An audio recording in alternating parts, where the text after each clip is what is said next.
Hey guys, welcome back to Me Watch Movie. I'm Mike. Jay's late. I'll be here just a couple minutes. Got stuck in traffic. But what are you guys doing? How are you guys doing? What's up, Byron? Thanks, buddy. Apparently John Cena cooked Cody on Raw. Well, let me tell you something. They've been doing that for a while, and I like it. I've not been watching, but I like it. I think anything they can do to add something to that, my friend, is something they need to do.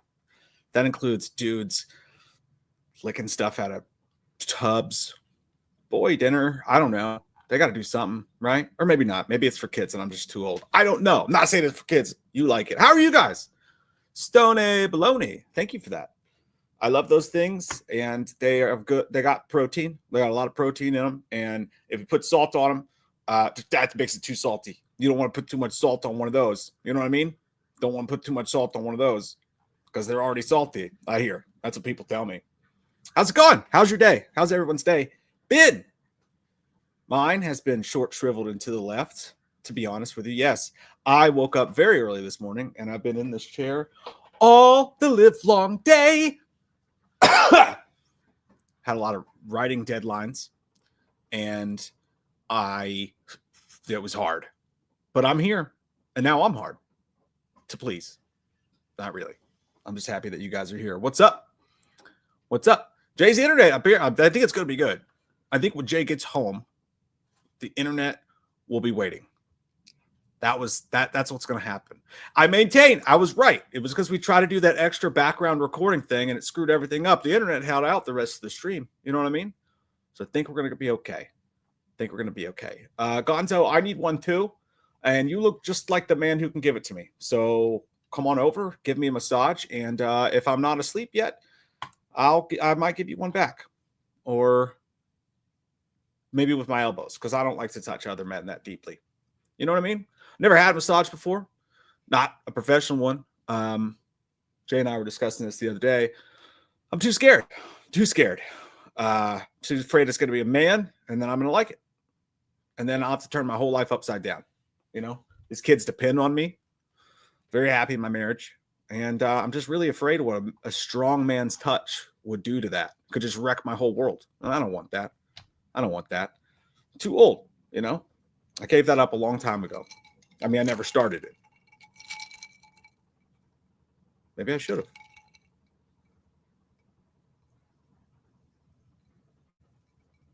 have.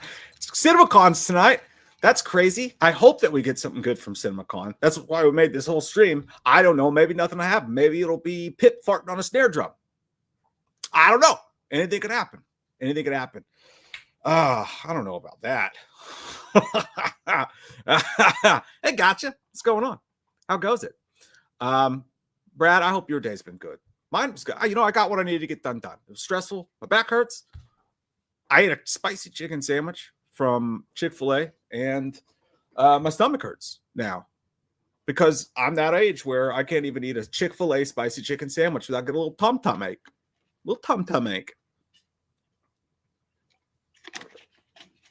It's okay, though. I pooped. Pretty safe from that happening again. But you know what I mean?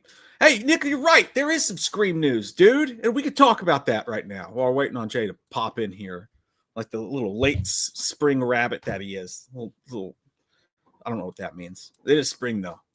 He's late. Yeah, so Matthew Lillard was at a convention, and he said that he's quite scared. Now, this is like, obviously, this is a person being depreciative, self-deprecating, because he's a kind soul who is, what's the word for it? Not full of himself. I don't know. I can't think of the word for it. Anyways, I've been working really hard. My brain hurts. But he told a crowd in attendance at 90s Con that I will say I can't say anything about his return. But obviously, I'm very excited and slightly terrified to be back because all I can do is really screw up a legacy that we have. I could really suck. And so that's my fear. My fear is that I come back and sort of punish. Whoa. I didn't tell you to stop sharing that. What the hell just happened? My God. Oh, shit. My God, that's Jay's music. What up, Nips? What up?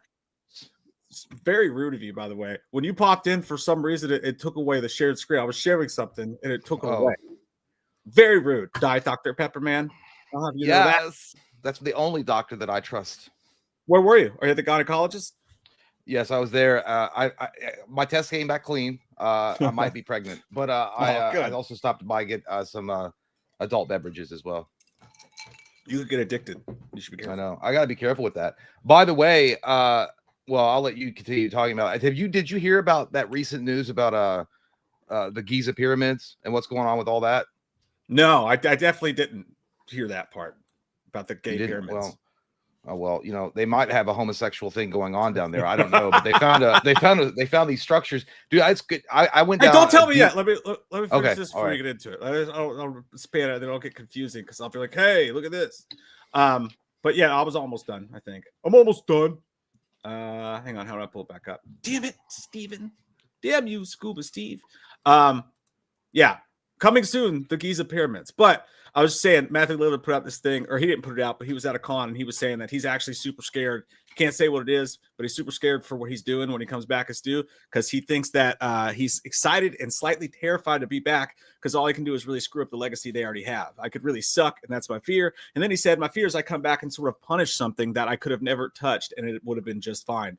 I hope I don't F it up for everyone. So, I mean, I don't know. Does that make it sound to you more like it's going to be an AI thing still, or does that make it seem to you like he survived that TV? Because you know where I'm going. You know where I'm going. He's dead. Okay. No. DED dead.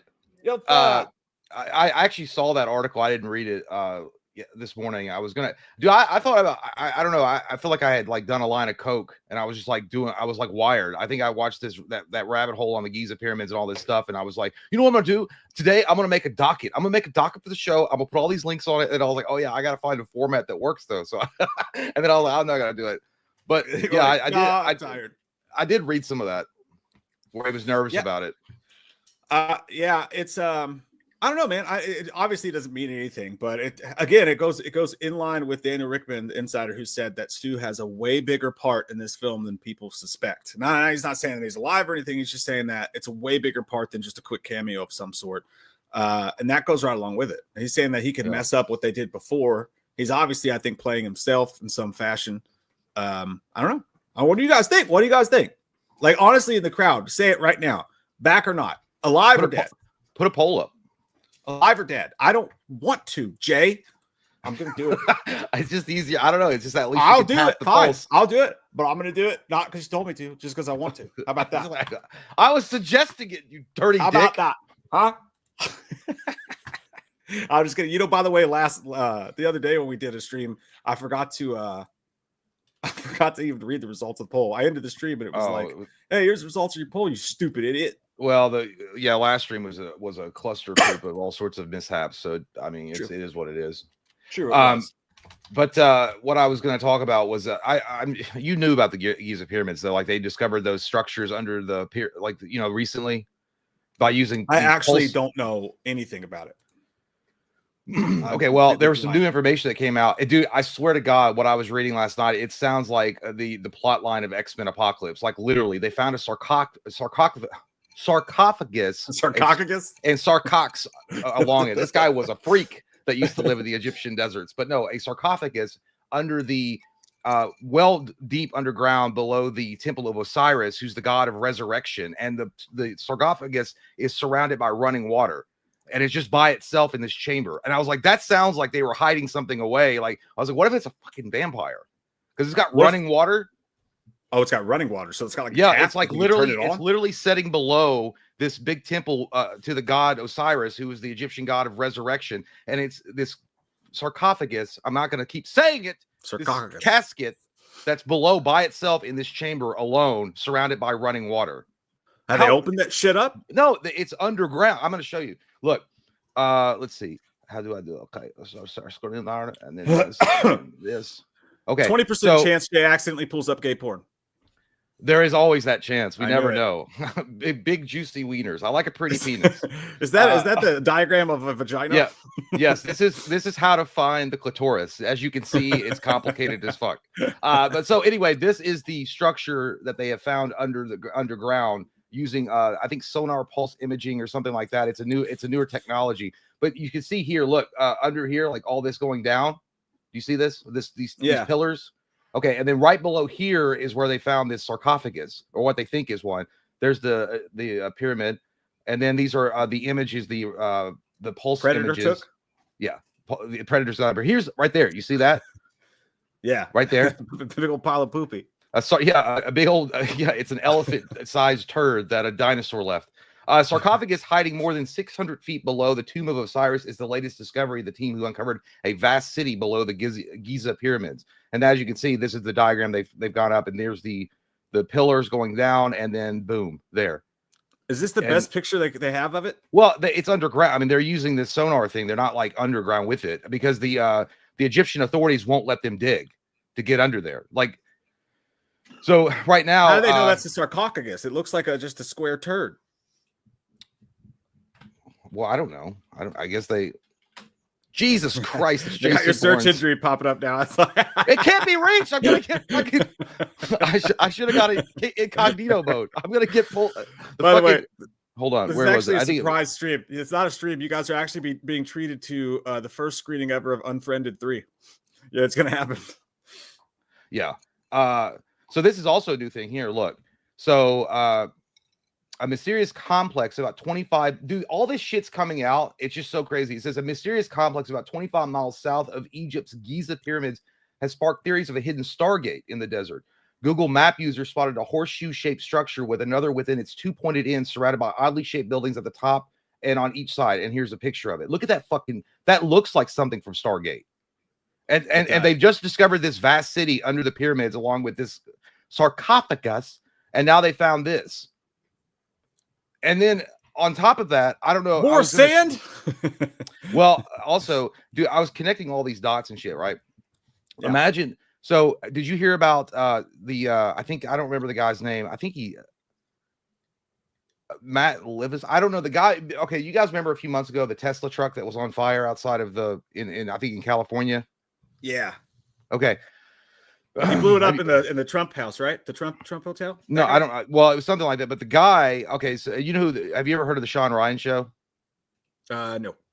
Okay, well, he had this guy on interviewing him, and there's a manifesto that was sent. And by the way, these are all, at least in my mind, I'm trying to connect this shit. It's fucking wild shit, dude.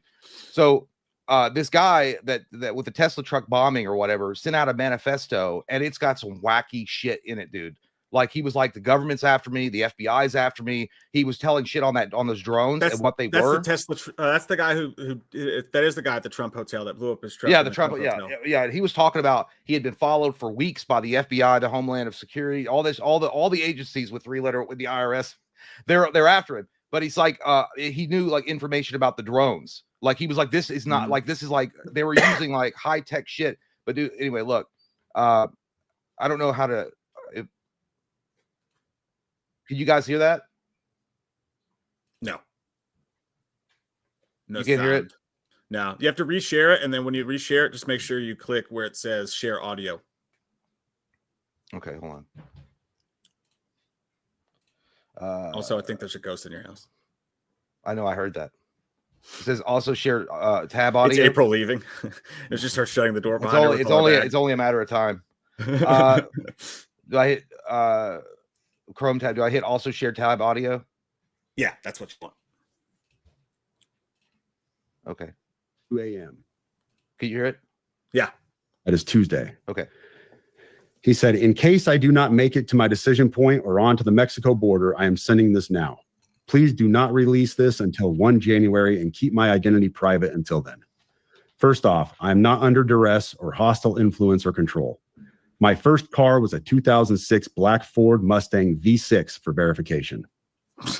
What we have been seeing with drones, he puts that in quotes. He says drones is the operational use of gravitic propulsion systems powered aircraft by most recently China and the East Coast, but throughout history, the US. Only we in China have this capability. Our OPSEN, that's Operation Center, our OPSEN location for this activity is in the box below. China has been launching them from the Atlantic from submarines for years, but this activity recently has picked up. As of now, it is just a show of force, and they are using it similar to how they used the balloon for SIGINT and ISR. which are also part of the integrated comm system. There are dozens of those balloons in the air at any given time. The so what is because of the speed and stealth of these unmanned aircraft. They are the most dangerous threat to national security that has ever existed. They basically have an unlimited payload capacity and can park it over the White House if they wanted. Woo. It's checkmate. U.S. government needs to give the history of this, how we are employing it and weaponizing it, how China is employing them and what the way forward is. China is poised to attack anywhere in the East Coast. I've been followed for over a week now from likely Homeland or FBI, and they are looking to move on me and are unlikely going to let me cross into Mexico, but won't because they know I'm armed and I have a massive V-bid. A V-bid. We pause right there for a second. So he says a massive V-bid. When I was talking to the FBI yesterday, they didn't know what a V-bid was. I had to explain what that acronym meant, literally. You fucking serious? Dead serious. I said it twice and he goes, you said that word V-bid. Can you tell me what that is? For your audience, a V-bid, for your audience who has not been in the GWOT for the last 20 years, a V-bid is a vehicle-borne improvised explosive device. In layman's terms, a car bomb, what we saw at Trump Tower. Just say car bomb. What about that? He says, Easier. I am armed and have a massive V-bid. I've been trying to maintain a very visible profile and have kept my phone, and they are definitely digitally tracking me. Here's where he gets into the other stuff. And this is where we had to redact the names. Well, your producer redacted the names. I have knowledge of this program and also war crimes that were covered up during airstrikes in Nimruz province, Afghanistan in 2019 by the admin, DOD, DEA, and CIA. I conducted targeting for these strikes of over 125 buildings. It's crazy. 65 were struck because of civcas, that's civilian casualties, that killed hundreds of civilians in a single day. U.S. FORA continued strikes after spotting civilians on initial ISR. It was supposed to take 6 minutes and scramble all aircraft in CENTCOM. The UN basically called these war crimes, but the administration made them disappear. I was part of that cover-up with U.S. FORA, an agent, redacted, of the DEA. So I don't know if my abduction attempt is related to either. I worked with redacted IO staff on this as well as the response to Bala Murghab. Redacted commander at the time, redacted can validate this. You need to elevate this to the media so we avoid a world war because this is a mutually assured destruction situation. Then he says, for vetting, my LinkedIn is Matt Berg or Matthew Livelsberger, an active duty 18 Zulu out of 110, that's 1st Battalion 10th Special Forces Group. My profile is public. I have an active TSSCI with UAP, USAP access. What is USAP? Do you know what that is? I don't know what that is. But I checked his credentials on LinkedIn. So that was the first thing I did. I went to his LinkedIn page. First thing I noticed was all of his bona fides were in place. He has all the UAS training. You got to have the bona fides in place. Yeah. So anyway, there's a lot more to that, but they did vet him, and he's got all these credentials, accolades. So he was legit. And this manifesto had went out to multiple sites. It wasn't just this guy. He also sent out to various news agencies. And the guy was the one found dead in the car, I think. But now they're saying that he might not be dead, that he was just, they put a double in there and got his ass. Now, the thing, what he was talking about, what was crazy to me is he was talking about these drones that are having these gravity type of engines that are able to move quickly and do all this crazy shit. And I remember watching an interview like 3 years ago about this guy that claimed to work at Area 51 named Bob Lazar. And Bob Lazar, you remember that guy? Bob Lazar had claimed that he'd been working, that he was recruited in the late 80s to work on a piece of engine, or they were trying to, reverse engineer these UFOs, and they were using gravity propelled or power well beyond what humans were capable of. And he's like, because it would generate such energy. There was no way, like, it wouldn't even create heat around it. It was such a massive amount of energy, but it was something in that technology that was allowing it to do these crazy stunts. Now you have this manifesto coming out about these drones using a gravity powered some type of engine. The guy could have just watched Bob Lazar just like the rest of us, though. Well, he could have. It might be all bullshit, but you've seen the footages of these drones, how fast they move, how quickly they are to disperse, how they don't seem to put out any, they can get under radar, and nothing that we have can touch it. Here's where my thing comes from. And I remember I read this like when this came out, because it was right after because they found it after he blew himself up, allegedly, in the Trump thing, or in the Cybertruck. But here's my thing. Like, I appreciate all that, but are we really taking the word of a guy who blew himself up in a Cybertruck? I'm not saying I'm saying take it all with a grain of salt, but I'm not saying you. I'm just saying like the show, the people covering it, like this is just this. There's no reason to believe this isn't just another just crazy wackadoodle bear who killed himself. But what's strange to me is the timing of everything. The Bob Lazar, by the way, Jonathan Nichols was asking if that was the Joe Rogan Experience. Yeah, that was where I watched that particular interview with Bob Lazar. But Bob Lazar had been known in the UFO community for years before this, talking about him working on the UFO, whatever. So he was already a known guy. And he's been consistent over the years, by the way, telling his story. He's never changed his story. But it just did they ever find out if this guy has connections to the guy who ran over all those people in New Orleans? Like weren't they at the same base or some shit? So I think maybe there was some kind of ties to it. I'm not sure exactly about them being like directly connected, but there was something along those lines. I don't remember. I think they go more into detail in the video about it. Yeah, that's what I check out on this guy. But I don't know. But I don't know. It might not. I don't know. I'm not sure. But they also did. But I'm saying like the timeline of events. You have the Bob Lazar interview that he was talking about gravity type of engines that were defying human capabilities, and how scary that was, because he said this technology was so advanced it looked like magic. And he said it's literally the same that if we took a radioactive bomb and put it in the medieval times, they would think it was magic and they wouldn't understand why it was putting out this energy and all this stuff. And then you have this guy's manifesto that came out in January. Well, at least this interview when this guy was reading it. And then you have this Giza pyramids thing that's happening right now, where they're discovering this vast underground city and this supposed Stargate 25 miles away from the pyramids, and this sarcophagus buried below the temple of Osiris, who is the god of resurrection, surrounded by running water. It's fucking weird. See, now those two things I totally am all about. Like the sarcophagus and the Stargate, like that shit's freaky to me. I don't take anything this guy says seriously at all, but I do think it's the same guy. I remember because when he wrote it, like the beginning of his thing was like, "Hey babe," like they released his text. It's like, "Hey babe, they let me rent a Cybertruck. I feel like I'm driving a Warthog at Halo. It's really cool." Yeah. Like, I mean, so I don't know. Now if it ever did come out that they did that and like whatever, but it's yeah. But no, Tomo says I'm gonna have an interesting haircut. I'm gonna have that haircut from the Ancient Aliens guy. No, I just find this shit extremely fascinating. I know that we're here to talk about movies and stuff, but I just thought that was extremely fascinating. The fact, and you like aliens too, so I was like, yeah, let's talk about it, because it just seems the timeline of events is just crazy. No, I don't disregard the alien talk by any means. And I was literally, when I was writing today, I was watching had a thing on there. It's crazy, this guy's poopy, but like they were doing the whole thing about how they're in the ocean. This dude was like going out to the ocean. He recruited a diver to go out the ocean and look for UFOs under the sea. I was like, that'd be awesome if they found something. What are are those like? Those are UAPs? I don't know. There's something there's a technical term for those too that come out of the water that they're not sure what they're called. But yeah. Yeah, I think they're all UAPs, right? It's just unidentified aerial phenomena. Yeah. That was I think that was because they were trying to get away from the stigma of UFO. Because when everybody said UFO, they were thinking about little skinny gray aliens that wanted to probe your butt. You know who brought out that first Tic Tac footage, right? The first official footage that the government actually acknowledged was unidentified artery pulsation. It's Tom. Tom did that. Like the Two Stars company is the one that brought that shit out. Hey man, we start diving into this and making some bold claims, and we get Tom on the show. I'll do all of that for years just to get Tom. Just to get Tom on the show. I mean, like, anyway, so tell us about your new albums. Yeah, can I smell your shirt?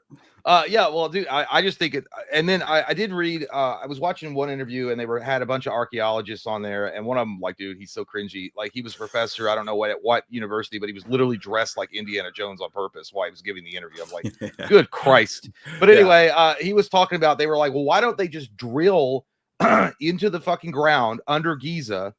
Under the Giza pyramid, and put a camera on it and just look around and see what's down there. Because these guys were talking about there's no real evidence. They've not been peer reviewed, these claims of this city under these pyramids. So you can't take it seriously. They were like fighting back against the idea that this even is a real thing. So the guy was like, well, why don't you just drill under the fucking thing and then put a camera on it and see what's down there? And they're like, well, the Giza pyramid authorities won't do it because it could like because it's, I don't know, something about like it could cause damage or something to the structure. I don't fucking know. But I was like, all right, just tell Trump and he'll be like, well, we're gonna go in.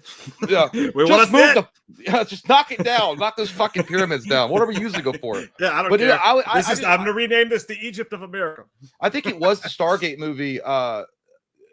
what they were like the pyramids, weren't they like in the movie? I can't remember, but weren't they in the movie like landing bases? Like I think in the movie the top would open up and it would like form into like some kind of landing strip for the aliens. I could never get through Stargate. 20 minutes in, I pass right out. I use it as a sleeping aid. I want to like that movie, and I cannot enjoy it for the life of me. It is a slog to get through, but it's a good movie. But anyway, I guess we can move on from that. But I just thought it'd be, but we're all in trouble because if it's real, we're fucked. Because by the way, it also makes sense too, because the thing with China, right? China, we were putting those tariffs that go into effect April 2nd, and China's going to get hit the hardest. And I did see this guy was talking about it. He's like, oh, well, China is like, if they've got this technology, they've been hacking America for a long time. And they're like, well, how would they got this technology? Because if they have it, because if they've hacked our shit, they could have pulled out like all these like secret things that we've been working on and developed their own technology with this anti-gravity type of machine. Or, by the way, all UFOs supposedly don't just land in the Nevada desert. Okay, it's like they've been landing or crash landing all over the world. So who's to say China would have got their own and been trying to reverse engineer it? Ocean, man, those things are in the ocean. I guarantee. That makes so much sense. Like the Earth is 70% water. And that's literally, they said that on the thing I was watching today. They're like, the Earth's 70% water. If you wanted to hide from humankind, where would you? You obviously go in the ocean. Yeah. Well, I mean, and also, but with the tariff situation lining up, it's almost like China's like trying to flex. And it's like if America knows what these things are, and they're like, oh shit, they're using the same technology that we've been reverse engineering, and they have access to it now. Because what technically they could do, this anti-gravity engine could, like it said, it could fly over the White House and have missiles. Like have a payload of a nuke that would get under the radar, move fast as fuck, and then drop it. You know what I mean? They lied when they told us that they were going to tell us what the drones were, because they know what it is, and they can't come out and say, "Oh, it's this." Yeah, they basically came out. I saw 60 Minutes a couple weeks ago, and the guy was like, "Hey, like we just can't catch them. Like, we can't catch them. We can't find them. We can't track them back to where they're coming from." Basically, just admitting that like we are literally at those drones. Like, which is insane to me. That's crazy. I think we have them too. I think we have them, but we can't reveal that we have them because it would be too much. And if we were like, because then it was like, how did you get this? Because it defies all human technology. And they're like, oh, well, we were reverse engineering some butt pluggers called gray aliens, since the 40s. And that's how we got that. But China hacked our Department of Defense and got those schematics and were able to make their own, or they have their own UFOs. I don't know. It's just wild to me, dude. I don't know. You want to see something crazy? You want to see something that'll frighten you till your tits come off? My ex-wife. This will. Oh, yeah. This will. This is China's drone show, dude. This is what they can do with drones. Okay. Oh. Okay. Cute kid.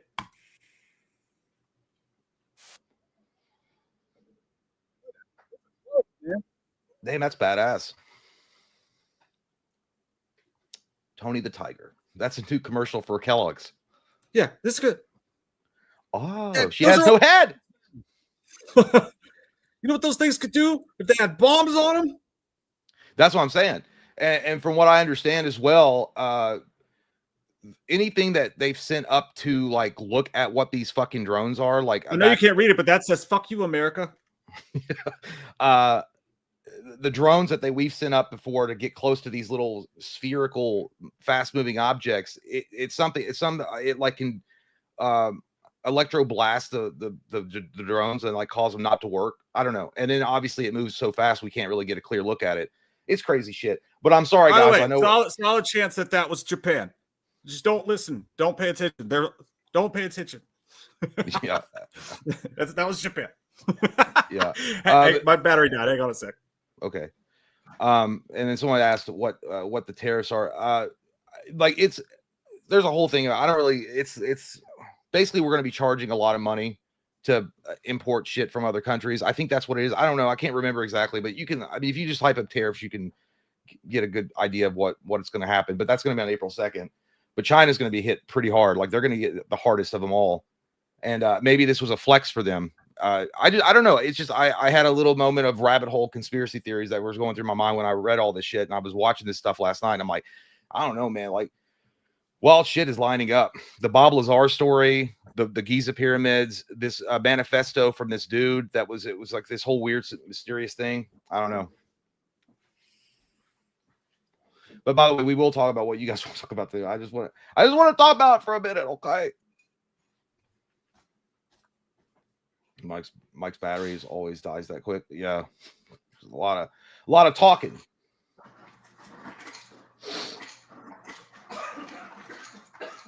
Just checking out what you guys are saying. Tariffs mean consumers pay the percent AK Americans or more expensive taxes. Yeah. Well, and then also on top of that, supposedly the tariffs, this is what, I mean, Trump's a politician just like anybody else. So it's supposedly, he wants to use tariffs to replace the IRS, which I'm all about abolishing that shit. All about it. I just did my taxes yesterday and wow, no lube, just a straight butt plugging by the old federal government. Uncle Sam did his deed. And I'm all for that, but I don't know if it's actually going to happen. Oh, son. Hello, gotcha. Hi, action.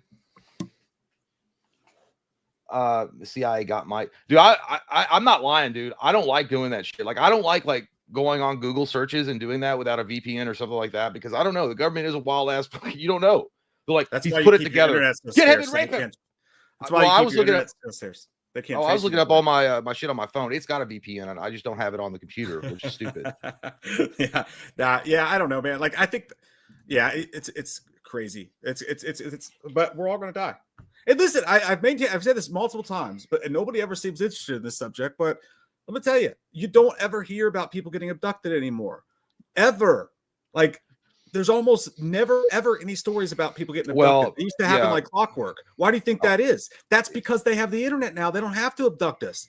They got the internet. They could just dial up to our internet and learn everything about us, from how our buttholes work, no more probing, to everything else, to our locations, everything. They don't need us anymore. Yeah. They're just like, they shove up a camera up there and like, it's just full of like TikTok juice and idiocy. Yeah. So we're literally anymore. Giving the aliens all their intel. Well, one of the scariest things that Bob Lazar was talking about, and he was like, no shit. He was like, if these things ever wanted to attack us, we would have no chance. He's like, this technology is well far advanced than us. By the way, everybody's talking about this Impractical Jokers thing. What the fuck? I kind of read something about it, but I didn't read very much about it. So all I know, I'll pull it up, but I saw this the other day and I looked it up. Scandal. I can't spell. Here, let me pull it up here. This dude. I'll fix it next time, guys. Joe Gatto, yeah. Joe Gatto accused of sexual assault. Assault, which is way worse than assault. You don't want that. A woman posted a now deleted TikTok video with allegation of sexual assault. She claimed Gatto sexually assaulted her when she was 19 years old. She alleged that she met him while he was performing in Milwaukee, the good land. Claimed that they'd been messaging on Instagram before and after his show. Gatto's text started to get a little weird, and then he invited her to his hotel room where the alleged assault occurred.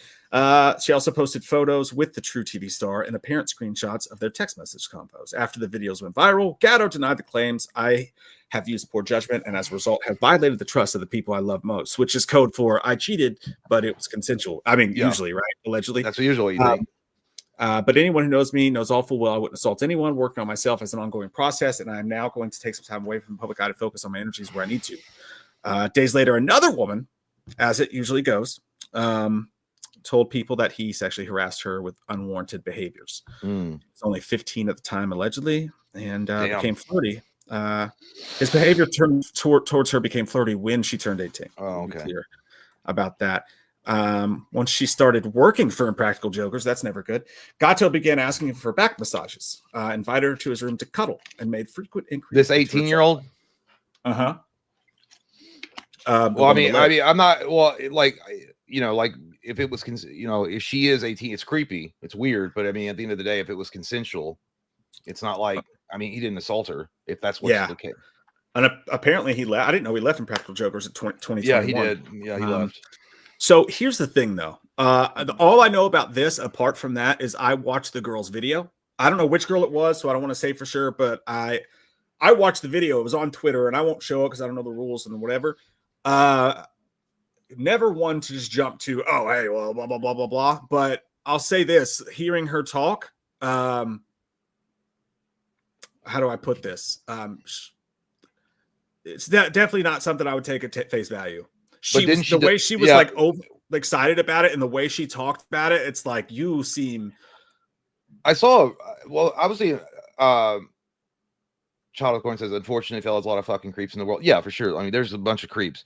I didn't read it, but I thought that something, because the article did mention that she deleted it, the TikTok video, that she claimed that this sexual assault took place. And then I don't know if something had come out to where they were like, yeah, we've got proof that he didn't do anything. Like he didn't assault you.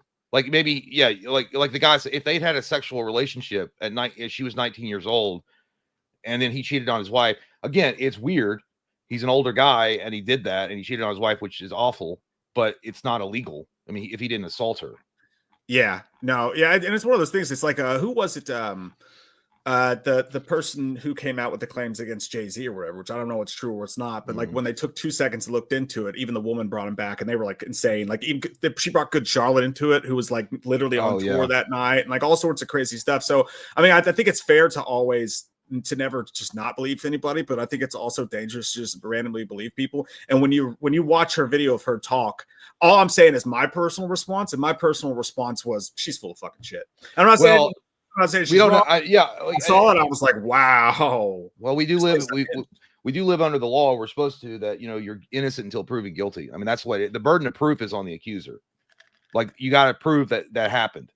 And if you can't prove it and you're just making up bullshit and saying things because you want clout, that's kind of shitty too. Yeah. I think that unfortunately that can go both ways. I mean, it's not like but the burden of truth is on the accuser. That's the way it's supposed to work. If you come and like you could go out and someone could say you raped them and you're like, I wasn't even around you, but they'll just say it and they make a video and ruin your life. And then it finds out that you didn't do it, but then you're fucked anyway because your reputation's smeared.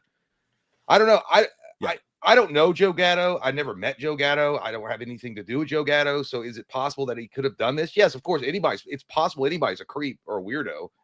But if she deleted the TikTok he's clearly video, admitting that he did stuff he shouldn't have done, which makes him he cheated on his wife with a 19-year-old girl. So, yeah, if that's the case. But if that's the case, he's weird for doing it, and it gives you the ick. I understand, but it's not. I can't find the video. I was trying to find the video. I can't find it. Yeah, these days you gotta, you can't just be like, yeah, what really is shitty about that too is that, and of course, people that have had this happen to them should go out and like make sure that the authorities are notified and contacted and then pursue criminal charges against the person that did that. But when people make up these false ass bullshit claims and they go about and they ruin someone's life, there's no recourse for that person that gets their life ruined and their name smeared. That person that accused you, they should get the same punishment that you would have got if you'd been found guilty. But it also does even worse damage because it ruins it for people that actually have gone through this and are suffering because of someone assaulting them sexually or raping them. Then no one's going to believe them anymore because you've tainted it with your lies.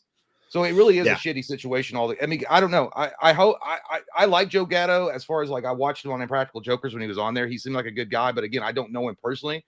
So I guess we're just going to wait for more information to come out. But that's just the shit. I don't know, man.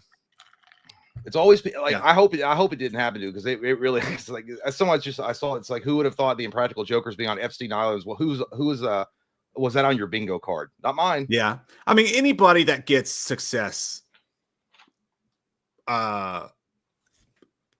knows what they're going to turn into. They could seem like the nicest most regular person ever.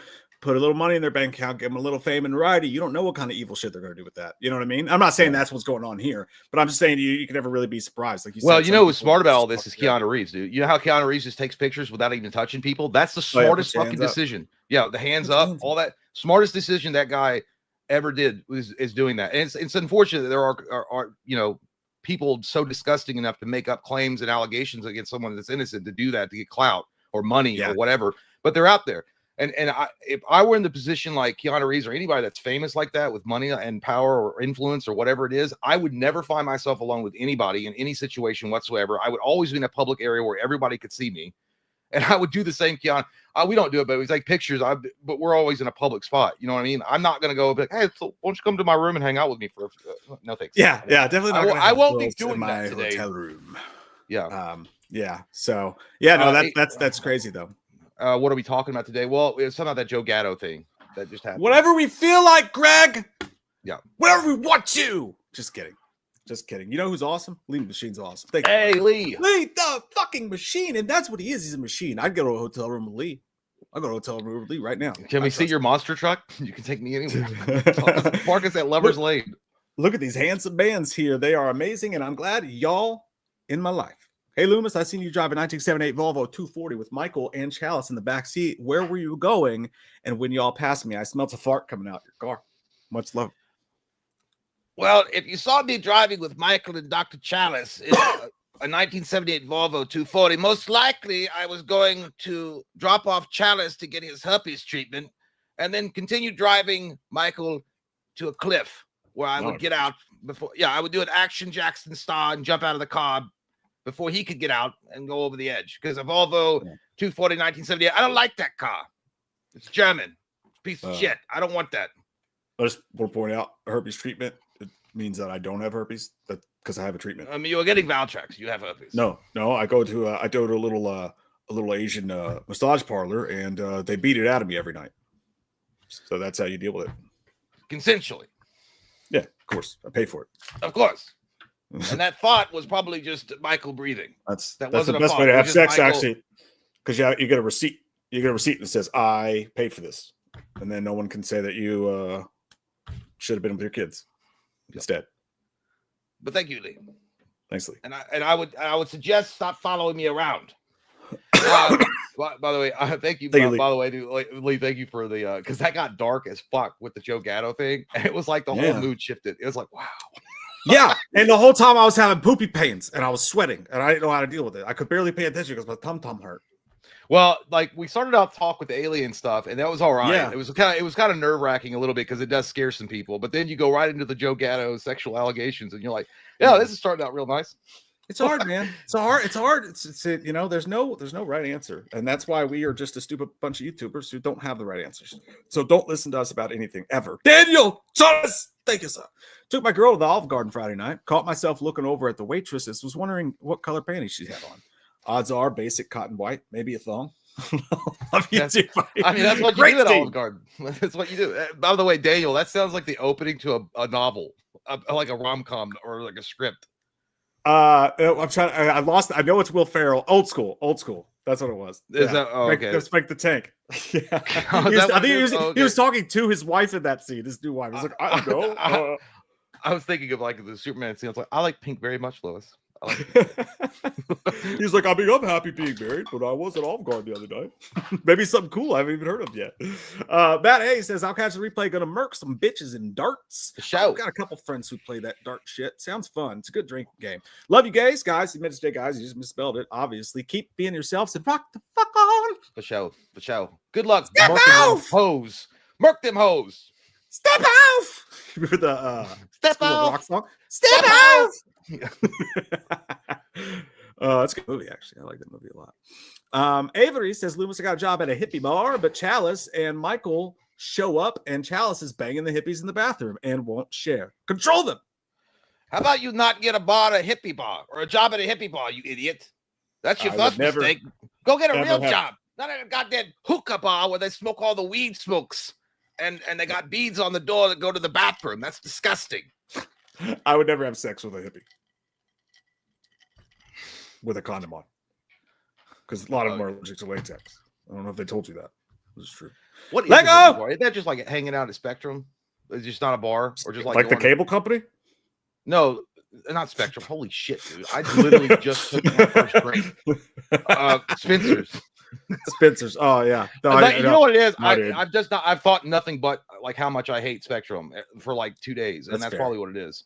No, a hippie bar would be like they smell like incense and women's BO. You know.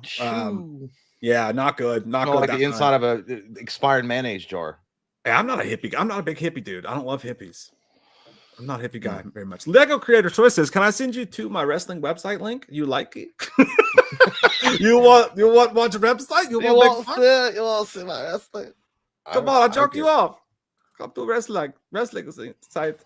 Feel the Screams podcast says, Ferris, did you hear about the Impractical Jokers allegations? Yeah, we saw that. That's why we went. Yeah, we just didn't bring it up to the screen. Yeah. Thanks a lot, Feel the Screams. Thanks for darkening the show. Nothing says party like sexual allegations. I'm just kidding, buddy. Well, unless you're Bill Cosby or P. Diddy. Boom pop. Child of Corn says, better. By the way, dude, highlighted my life like a week ago. Was that VBC? It was that day that you texted me. I was at VBC with Kate and her mom. Mm-hmm. It's a local bar at the bar area, and they were doing trivia. We weren't playing trivia, but the guy said a quote from Beverly Hills Cop. It's like, what movie is this from? And he's like, hey man, I'm not falling for no banana and no tailpipe, right? Mm. And this old guy who had been putting them back. I mean, this dude's like 92. And he's like right next to me, and he's been putting him back shots, everything. He was hitting on one of the waitress. He had her on his knee, and he was like, "You're my dream girl," you know that. And she's like, "Oh, stop it!" And like, Sailor Man. Yeah, he was paying for her food and all her drinks, and like he was trash. And he leans over and he goes, Sonny boy. I like, huh? He's like, what the hell is a banana and a tailpipe? I said that. I was like, dude, it was my time. It was like, I've been waiting for this moment my whole life. I was like, that is from Eddie Murphy's classic Beverly Hills Cop. And he's like, I explained to him, it was like, the cops are following him, and he puts a banana in their tailpipe to stop him. And he goes, he started dying laughing. And then I even did the thing. I was like, hey man, I fought for no banana, no tailpipe. And he was fucking dying. And then he had a heart attack and died. So that was, I guess. Well, I was going to be like, or he was like, that's a great movie quote. But I was talking about I was going to stick my wiener in her butt later on. That's what I was talking about. I was like, that works too. That'll be fine. Too. Yeah, he's dead. Child of Corn says, better performance, Daniel Day-Lewis in Gangs of New York or Denzel in Training Day? Ooh, good question. Also, just got my girlfriend a Retroid Pocket 5. It's the absolute tits. Recommend. Is that like a new sex thing? Sounds hot. I don't know. Retro Rocket in pictures, or it didn't happen. Pocket Rocket. Daniel Day-Lewis in Gangs of New York is incredible. Actually, watching him in that movie, I was like, I didn't even know who he was, and I was like, dude, that guy would be a great Joker. Daniel Day-Lewis. Daniel Day-Lewis was, you fucking pervert. No, I didn't, whore. I didn't know who he was when I watched that movie. No, and they did a great job with the makeup effects, so he didn't look like Daniel Day-Lewis. But also Denzel on Training Day was one of the best movies of all time, and as far as one of his best roles of all time. But I'm gonna give it to. I'd probably give it to Daniel Day-Lewis because it was such a different character. Like, I don't know, that character was so maniacally crazy, and yeah, I'm sure there was some racism going on there for sure. I know if you heard me. I did. Yeah, don't be snarky. I could hear miles away. But no, I think that Daniel Day-Lewis's performance in that was unmatched. I think that he was incredible. I think that's my favorite role. I swear, either that or There Will Be Blood is my favorite Daniel Day-Lewis. I drink your milkshake. Yeah, but I think Gangs of New York, Daniel Day-Lewis, which by the way, Cody hates that movie. Gangs of New York. Mm-hmm. He's an idiot. That's a great movie. So it's an all-time great movie. I'm still going Denzel though, dude. He is great. King Kong ain't got shit on me. Damn, Jake, I didn't know you like to get wet. It was pretty special too because you never seen Denzel ever be a bad guy. No, dude, he was full so on bad good. guy. Yeah, even when he was like walking around with that shotgun talking to his kid, is like meow.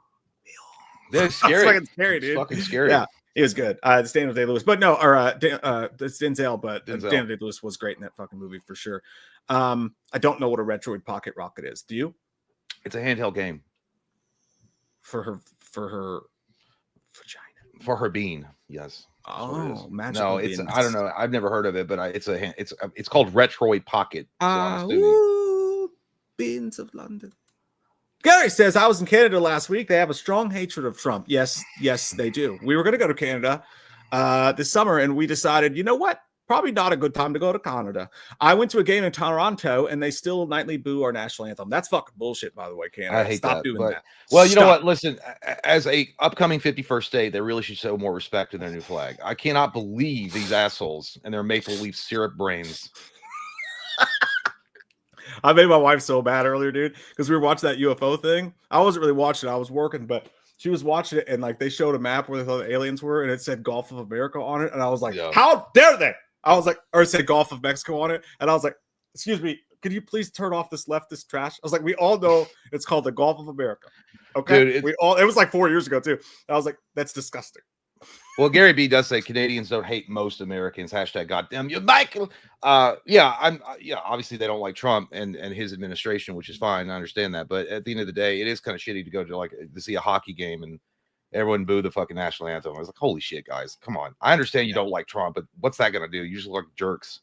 Yeah. Also, I agree with Luke. Dave is actually Canadian, so that's why they're going to lose.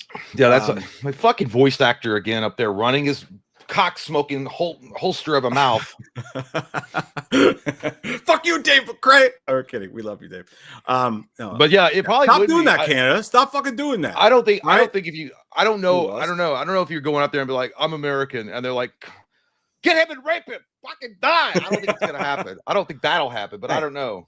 I'll go back to the same thing, man. The same thing. It's not about right and left. It's not about Canadian and American. It's about right and wrong. All right, stop booing our fucking anthem. Dude. We didn't do this shit. We didn't go up to Trump and say, "Hey, will you go get us fucking Canada?" He thought of that shit all his own. Okay? He's not. Listen, I don't think it's gonna happen.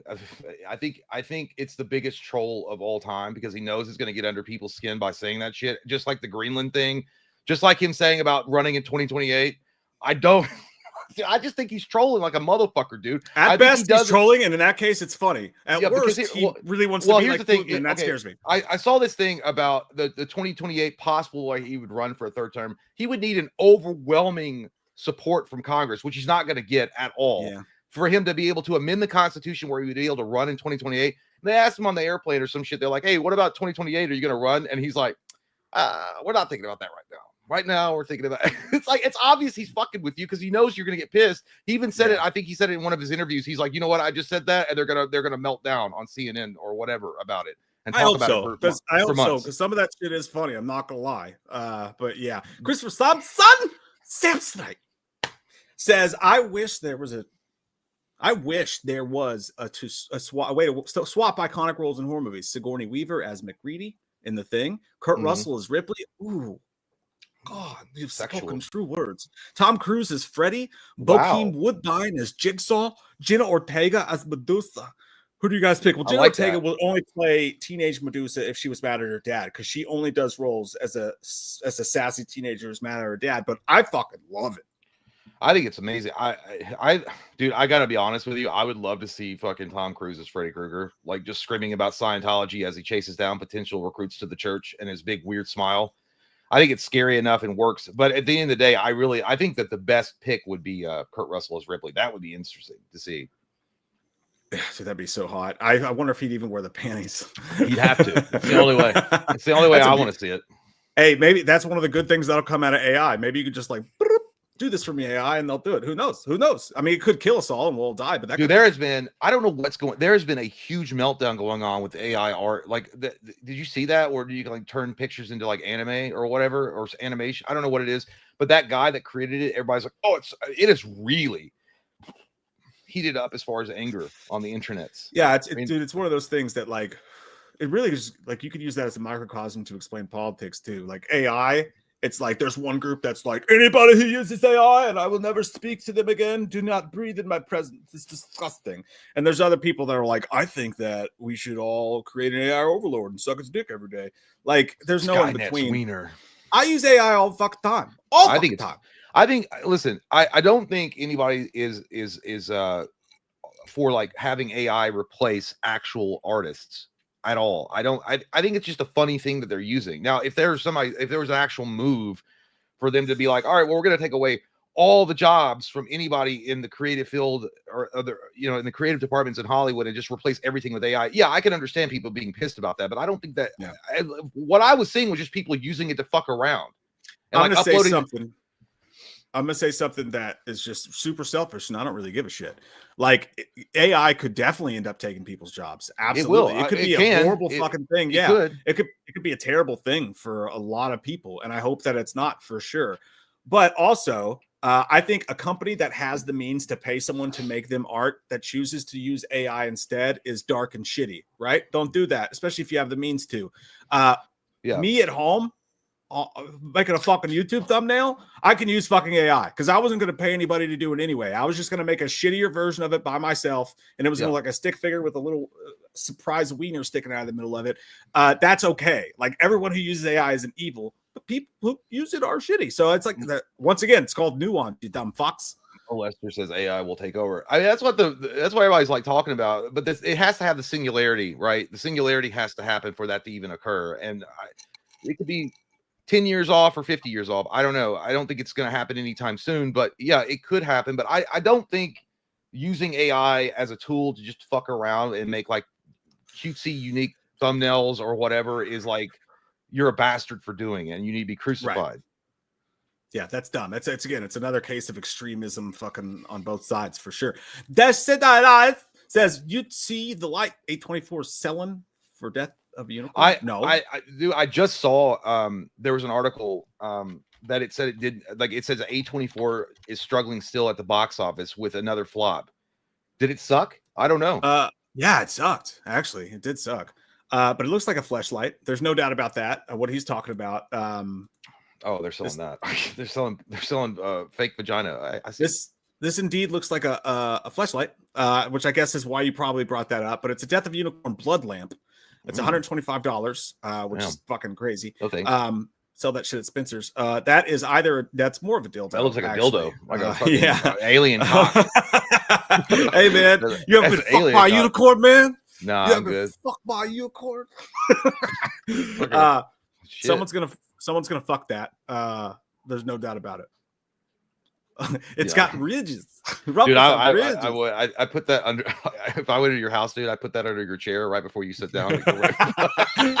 promises, pal. I know, but yeah, it definitely. I don't think the design department really thought this through when they made it. I was like, or did they? It's like, yeah, I was like, do you guys know what this looks like? I'm just gonna. Yeah, I'm wondering.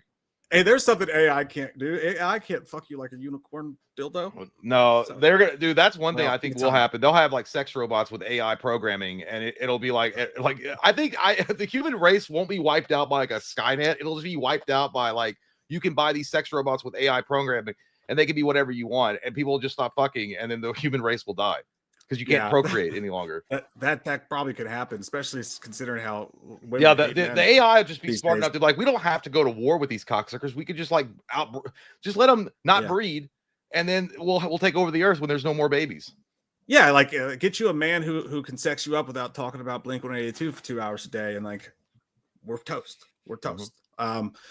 Yeah, no, that's definitely that's a dildo. Imagine 100%. Just having that in your house as just like I love movies. Check out my movie, and like a girl comes or like a guy comes over, and he's like, that is a really daunting piece of art you have there. That's actually if Predator took off his skirt, that's what he would do. Yeah, it's just wild, dude. Thanks for bringing that to our attention, Jesse. I'm gonna buy one for my butt.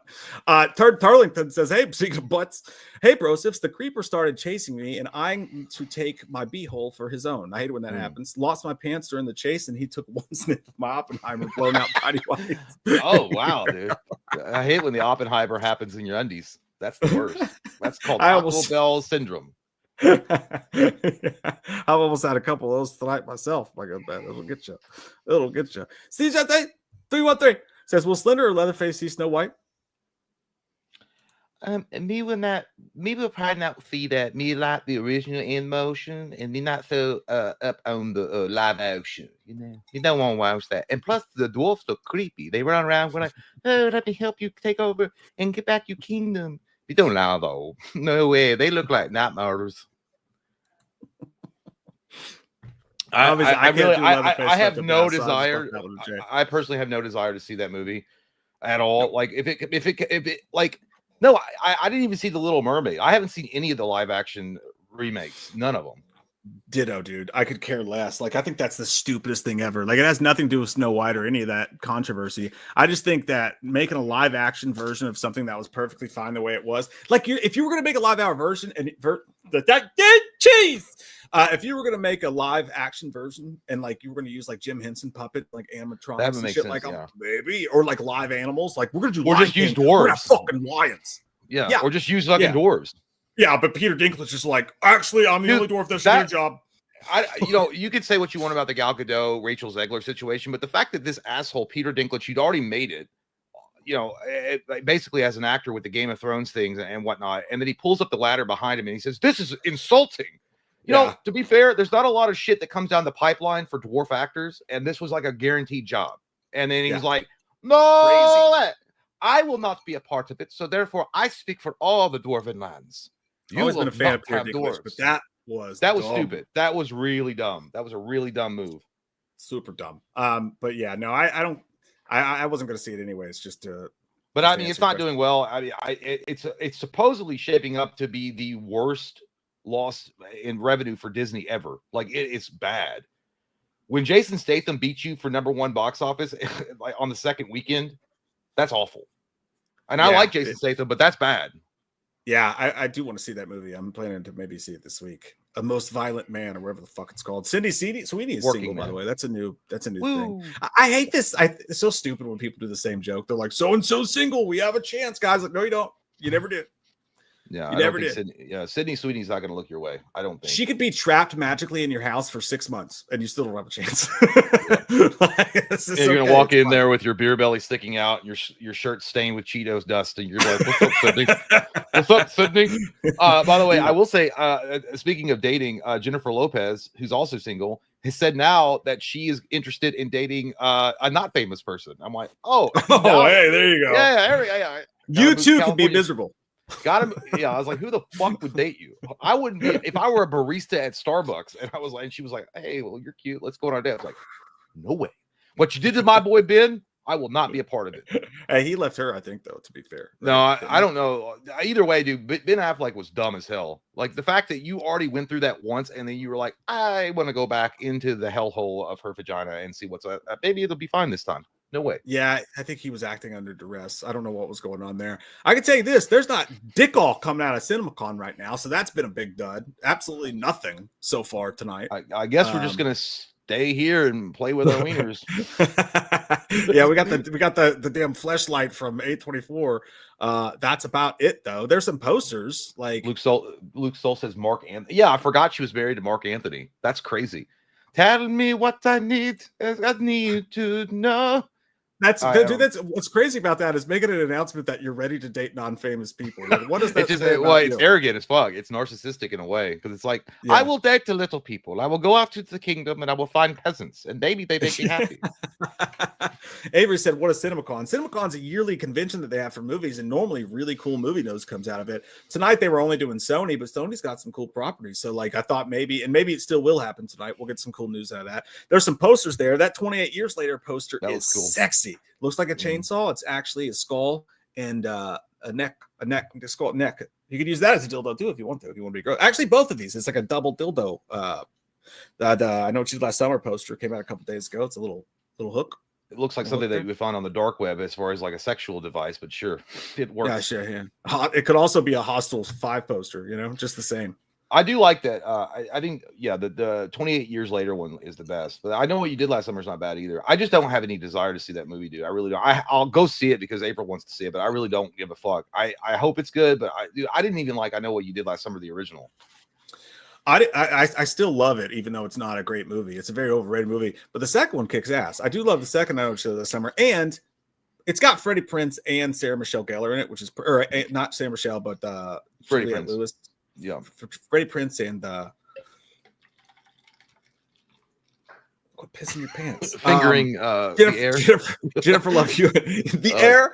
Jennifer Love Hewitt in it. But the synopsis was fucking dumb, dude. The synopsis for the movie was literally, and I'm paraphrasing, but the synopsis for I Know What You Did Last Summer reboot was a group of teens accidentally hit someone in the road one night when they start to tell them they know their secret, and then they have to reach out to 2 people who it happened to before to figure out how to get through. And it's like, that's the dumbest fucking synopsis. It sounds like current AI wrote that. Chat GPT. Yeah, like it happened in the same town again. Oh, we should reach out to these other 2. Like, exactly how that plot's gonna go. Yeah. Like Freddie Prinze and Jennifer Love Hewitt are going to show up in the last act, and they're basically going to be Google. Like, in a horror movie where someone's like, oh, ancient Chinese orb showing up around my house. It looks like the legend of Sakaka. Except for it's going to be, they're going to find out in old newspapers that they went through this too. And that's just so stupid. That's terrible. But I hope it's good. Yeah, I'm just looking up to see if there's any. I don't see anything going on with movie news. I know that I did see something about James Bond. Helen Mirren, is that her name? Helen Mirren, the actress, was like saying that James Bond was never her thing, and that she hopes that they show more strong women in the James Bond universe, but she doesn't want it to be a female James Bond. She's not about that. Yeah, I saw it. She said they should instead tell the true stories of women in the Secret Service that have happened in real life. Which is fine. I mean, you want to make like stronger. It's fine. I mean, I don't think there's a problem with that. Like that one chick in Actually the Daniel Craig films did a pretty good job showcasing strong women. They weren't all like sluts. They all weren't like dumb bimbos. Yeah. There's a new Toxic Avenger poster, which is pretty sweet. Speaking of Peter Dinklage. Yeah, speaking of Peter Dinklage. Yeah, why don't hey Peter, why don't they just CGI that? That's offensive to me. That's offensive to me that they made you a short person. Oh no, are we not gonna go see Toxic Avenger time now? The Texas Toxic Avenger. We're not gonna see either one. Yeah, that's offensive to me. I'm interested to see it, but at the end of the day, I don't know the casting Peter Dinklage as Toxie. I don't know. This is dumb as shit. Bride Hard with Rebel Wilson. Oh my god! What if we just made our own? Like, what if we just made original? That looks like butt cheese. Come on, guys! Get out of here. That's so corny. They already tried to do that with the Ocean's 11. Here's the thing. No one cared. Stop it. The Thunderbolts thing. Think about it. I'm kind of thinking about it a little bit, and the reason why is the Sentry. I forgot that they were including that storyline. I like the Sentry, dude. Like, could be good. Isaac said, "Looks like fucked butt." That's true, dude. I've never heard a descriptor quite put like that, but that's true. Looks like fucked butt. It's messy and it stinks. Next up, they're going to be doing Independence Gay. Except for it's. But you know, I feel like Thunderbolts. Maybe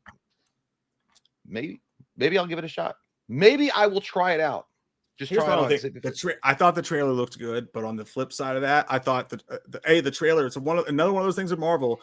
You're taking these characters that are on their last legs that nobody really cared about from the last phase, and now you're trying to push out a new movie about them when everyone's just waiting to get to the next thing. And B, it looked like a straight up Suicide Squad ripoff. Yeah, I mean, it's the exact same thing. That could be bad. That's one thing that's like definitely holding it back. But you look at. I also don't like what they did with the Taskmaster either. He's a great villain in the comic books, and they kind of ruined his character. But I do want to see how they handle the Sentry, because the Sentry is actually a cool character. He's a cool villain. Well, anti-hero villain sometimes, but and he is like Taylor Swift. Yeah, you never know. That Swiftie bitch might get under your skin. But the Sentry.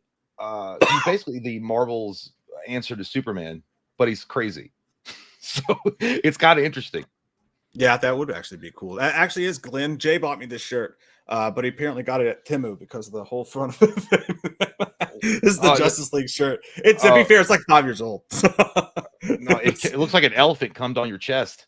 This is actually what happened to Zack Snyder's Snyder. Yeah, it just faded away. Well, I actually got it at Walmart, so you're wrong. That's fair. No, that's fine. No, it looks like Mothman prophecies now. I don't know where I got that. That sucks. That's terrible. I don't mind it because it still fits well. Well, I've got the April got me a Nostramos hoodie, and all the lettering is fading on it. Yeah, you got to wash them shits inside out. You know. Yeah, we forget to do that. We do. I bought a shirt. Wait a minute, hold on. Kyle says Taskmaster was ruined by the MCU. Well, that's what I'm saying. Yeah, he's a cool, like the comic book character is great, the Taskmaster, and then they kind of like watered it down and made it stupid. That's what I call myself when I do foreplay. The Taskmaster. Somebody said that's not even Taskmaster. Yeah, I don't think it is either. Maybe, but it is. You're not Taskmaster. Shut up, idiot. I know. I haven't been called that since Catholic school. Gary B said, fuck politics. Yeah, I don't like getting into that shit either. We like to joke. Somebody's like, explain tariffs. I was like, I don't want to. I don't want to. Nah, I like beans. Gary said that's really fucked up to make being sexually abused from a cyber website. Yeah, and obviously we don't know. So like all I was saying is when you watch the video, it lots of red flags for sure. Yeah, well, and I feel like the way that you solve that is that I don't know how you do it, but you pass a law that basically says that if you accuse somebody of a horrendous, heinous act like that, and it's found that you have fabricated the entire story in order to gain clout, whatever the fucking your motivation might have been, you're gonna face the same consequences of that person that you accused of doing it to you. I think there should be harsher penalties for people that make up shit like that. Yeah, if you can prove it, then they should have the book. You know, both ways, by the way, both ways. They should throw the book. I don't think laws are strong enough against people who sexually assault other people. And laws obviously are also not strong enough against people who lie about it, but you have to have proof, you know, definitely for that one. So who knows, man? It's the world's crazy. I don't know why I said who knows. Like, by the way, holy fucking shit, guys. We have 350 people in here tonight. That is why? What it's Monday night, and you guys are in here hanging out with two over the hill asshole YouTubers, and we enjoy that conversations that we're gonna have later on. Should have some water. Wild. No way. I'm going. I don't know why you guys. We don't even know what we're doing. We're just making up stuff. Watch this. There you go. Someone clip that. Clip that. Yeah. Look how fucking cool we are. Nice to see y'all. Maximum effort. There you go. That's what we're talking about. Let's sit here for an hour with us while you go. Slice. Real talk time, kiddies. I am done. Someone said take your shirts off. First off, if I did that, like it will be more blinding than the sun itself. I will blot out by the light. It looked like Jesus came back, but it's not true at all. It's just my skin is too white. Jay is a douche and his shirt's off tonight. I didn't really fit that well. I apologize. Sorry. Apologize. No, hey, Crazy Saint said, "Sup, my ninjas? Who Hello. wins a foot race? Forrest Gump or Ethan Hunt? Thanks for brightening on my shitty week again. Love, peace, chicken grease. Love you, bro. Slenderman, bless us with a ditty. Push it. Salt and pepper. It's not. It's not ditty. That's salt. Push it real good. I don't know the rest of the word. I don't know the lyrics. I just know that part. Push it. Push it good. Push it good. When I was in the band with Cody, we were playing shows. We did a cover song of "Push It" by Salt and Pepper, but it was a metal version of the song. So instead of like the push it part, it was like push it good, and it was everybody loved it. It was obviously our most popular song every time we played it because nobody knew what the fuck else we were singing with our original songs. But when they got to the rap part. And it's like salt and pepper, and I never knew the words, but no one gave a fuck. They were just waiting for the screaming part. Salt and pepper's there, yeah. So when it get up to that part, because the music sounded cool, because it was that dun, dun, dun, dun, dun. So the music was real badass, but like no one gave a fuck about the rap part, and I didn't know the rap part. So I would just cup the mic real close, and I'm like, no, and nobody ever fucking knew, dude. I never knew a single word of that fucking song except for the push it. I think Forrest Gump wins that, hands down. Forrest Gump literally ran for the greatest football team on earth, Alabama, y'all. But also he broke out of his leg braces and outran a fucking truck and then jumped over a fence in one fell swoop. Amazing to see. And he ran across the fucking country, dude. Yeah, but nobody can stop Ethan Hawke. Everybody knows that. You know, everybody knows that. Everyone knows Stupid Dolly. I gotta give it to Ethan Hawke on that. Everyone knows Stupid Dolly. It's a good question though. Papa Hetty says, "Hey, you handsome socks of boisterous sucking." Can also Slenderman say, "I wonder if she's got it in my thigh." Yeah, it's like, I wonder if she got it in me thighs. Lee, hey, thanks, man. Oh. I spit when I talk. I'll fuck anything that walks. I didn't mean to spit just when I said that. Yesterday marks the 35th anniversary of Teenage Mutant Ninja Turtles, the movie. Nice. I remember watching it in theaters at age 3. I seen it in theaters last Wednesday. It felt good seeing my childhood back in the theaters. Pizza, awesome. Turtle, rat. Hey, Loomis, guess what? I farted. That's great. It matches your breath. Yeah, dude, I would have loved to have seen that movie in the movie theaters. That would have been great. I never have. That because like those kind of movies come back around all the time. That'd be dope to see in a movie theater, dude. Man, I just watched. That's weird that you brought that up, Lee, because I just watched not long ago Turtles, the 1990 Turtles, and it looks so fucking good. I think I talked about this during last live stream. I don't know, but it looks so goddamn good with the Jim Henson studio involvement, and then you go from that to Michael Bay, and it's like it got worse. Like you would have thought by the time they remade it with the technology that we have, it would have been amazing, and it looked like shit compared to what we had in 1990. I do vaguely, somewhere in the second layer of my liver, remember us talking about that on Saturday. But Like, and that's just the easiest thing. It's the easiest thing to remake Ninja Turtles and to do it right. All you have to do is hire Jim Henson Studios, redo the animatronics, the puppetry, the suits, and all that, and you'll have a hit on your fucking hands. No doubt about it. But instead, they want to CGI it because they're lazy fucks, and Hollywood sucks. And that's why here, like, you know what? This is crazy, dude, is like back when COVID was going on, and you would always be like, movie theaters are dead. It's over. We're never going back because I don't like to go to the movies. That's weird. I never said that. I don't know. That. You said that so many times. Check the tape. You fucking said that all the time. I'll check your movies ass. I'll check your ass because it's leaking lies. I like to go to the movies, so no one likes to go to the movies. Okay, well, I did say it. And then that's what you said. That's what you said. I don't care. Yeah, you did. They're still here.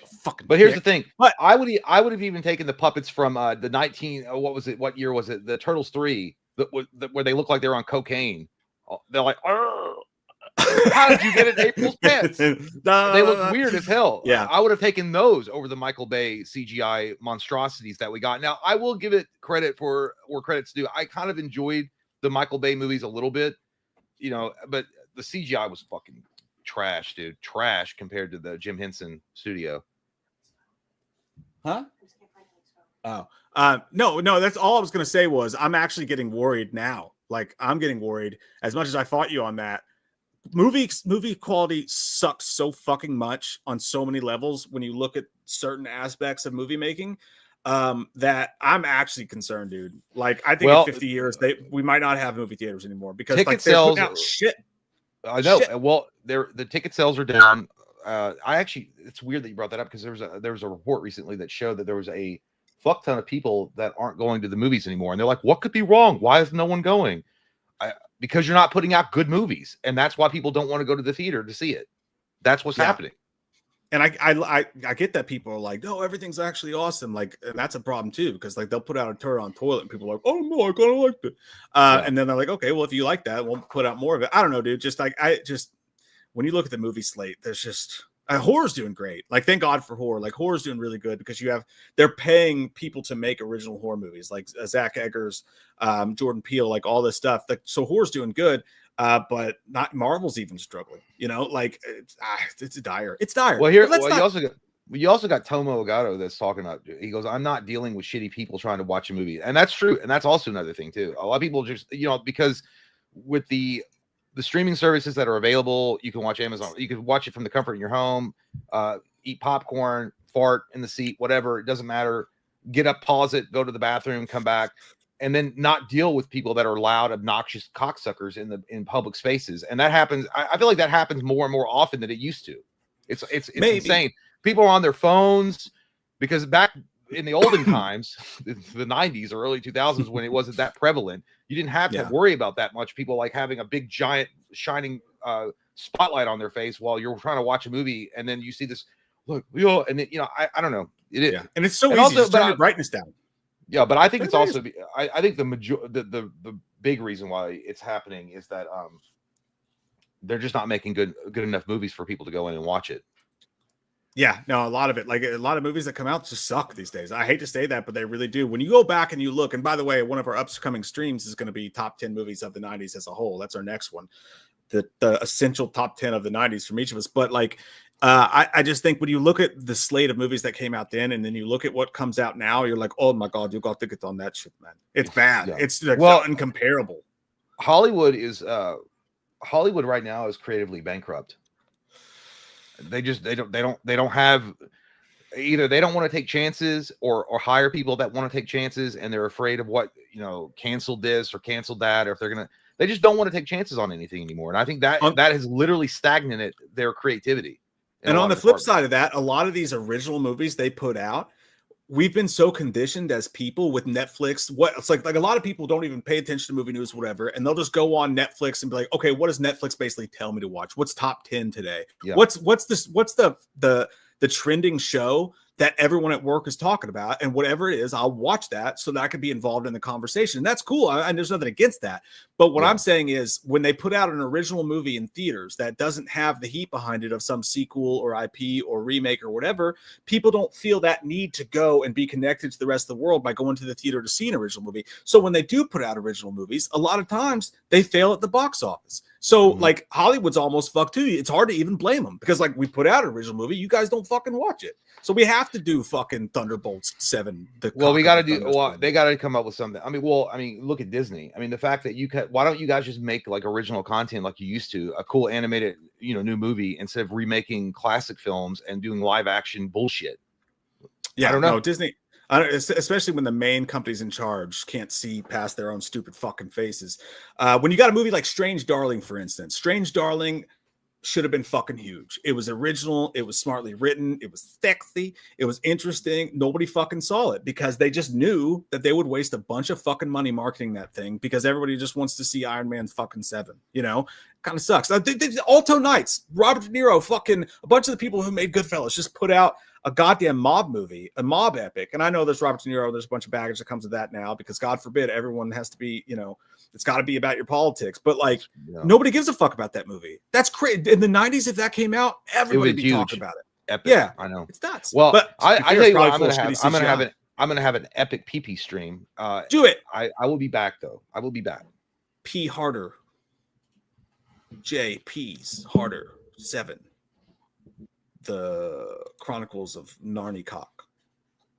I don't know what I'm doing. I don't know, but I love you, Lee. I love you. Michael says, can't wait for tomorrow. New Line, baby. Yeah. So tonight was Sony. Tomorrow's New Line. There's going to be more days of CinemaCon.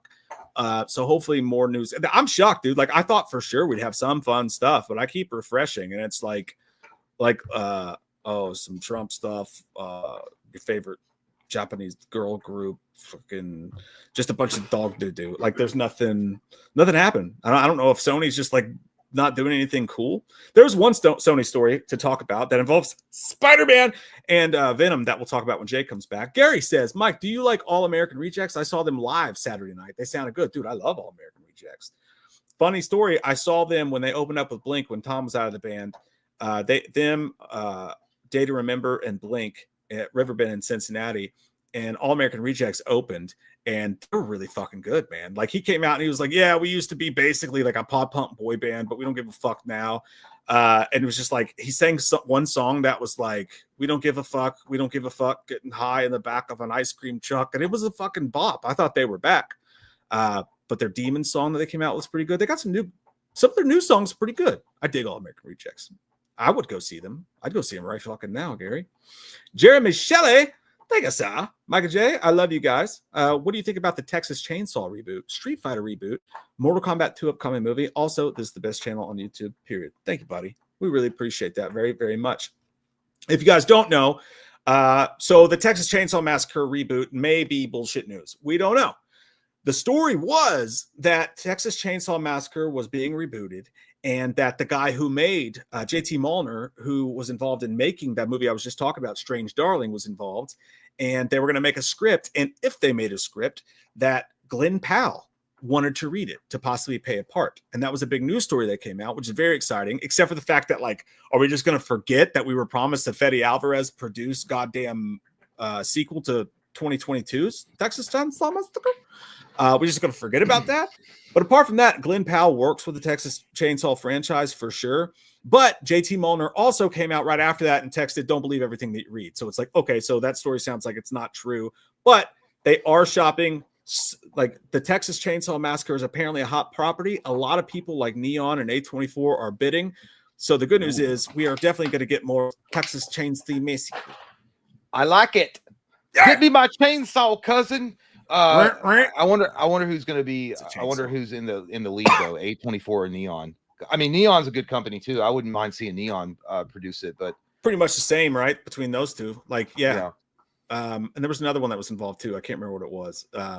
But no, I wonder if it's good. Well, there's no way that if Neon or A24 acquired the rights to produce a new Texas Chainsaw Massacre, that it wouldn't go to the theater.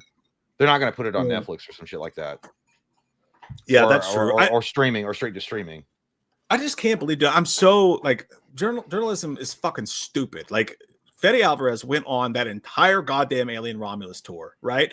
Talked to like probably 1,000 reporters, and not one of those non-wipers asked, hey, by the way, what's going on with Texas Chainsaw Massacre? Like not a question, not a fart in the night, nothing. Nobody thought to fucking ask. Like, I want to know what happened. What is the reasoning for us to not continue that? Because it seems like a viable option. Deep, straight to Netflix. People watched it. I don't know what happened. Yeah, I don't know. And then what Street Fighter reboot? I think I heard some fart whispers about that. That'd be cool. I heard something about, I can't remember. Let's see if there's, okay, here we go. Because obviously the Jean-Claude Van Damme one was not great. Not good. Not good at all. He was up in his hotel room doing cocaine and banging Kylie Jenner. Look at that. Look at his face. He's all on coke right there. He's like, I don't even know where the fuck I am. Why am I wearing this uniform? Did I get drafted? What's going on? He was too busy banging Kylie Minogue in his hotel room. It's funny because the director would send someone up to knock on his door and be like, "You're late. We've been waiting for hours." And he would pass a note under the door that just said, "I'm pumping." He's like he would write, "I'm pumping." Because of my big legs, it takes me a long time to get out of bed. By the way, Kylie Minogue as Cammy, it worked to me. She was hot as fuck. Yeah. By the way, that movie sucked balls, but shout out Raul Julia, an amazing bad guy Bison. in that movie. Great Bison. Yeah, Bison. That's what it is. The film, based on the video game franchise, has recently parted ways with directors Danny and Michael Filippo. So that's actually bad news. But this was all the way back in June. Yeah. So yeah, but it apparently is being. I say yes. Why not? Fuck. What else are we doing? Let's make it. Yeah, I think. Well, what do you guys think? Do you think that a Street Fighter reboot would be bigger than a Mortal Kombat? I mean, they already rebooted it. Do you think it would be bigger at the box office? Like, imagine a company taking and like, we're going to put a ton of money into a reboot. We're going to get the best director we can. We're going to write an amazing script, get the best cast we can. But then also Mortal Kombat was going to do the same. Do you think if they went head to head in the movie theater, that Street Fighter would beat out Mortal Kombat? I think Mortal Kombat is no doubt the bigger IP because they've kept up with the games. However, there might be some fatigue when it comes to Mortal Kombat. So maybe Street Fighter could be this fresh new thing on the scene. And also Mortal Kombat's putting their shit straight on HBO Max. So, yeah, I think Mortal Kombat, I think overall Mortal Kombat's the bigger IP, but that's just me. Isaac says I'm constipated. Well, take some Pepto. And then Michael says, I don't know. No, so constipation. I don't think Pepto's for constipation. Well, whatever. I don't know. Take a laxative then. Okay, take give these people bad medical advice. All right, I don't know. X-Lax. What are you, or Anthony Taco Fauci? Bell? JK says Stu lives. Get it up. Also, Halloween Resurrection better than Halloween Ends. I can't go there. Ooh, I can't go down those steps to that dark place. What statement have you said, Dr. Chop? Man, I don't know. Ooh, they both are shitty in their own way.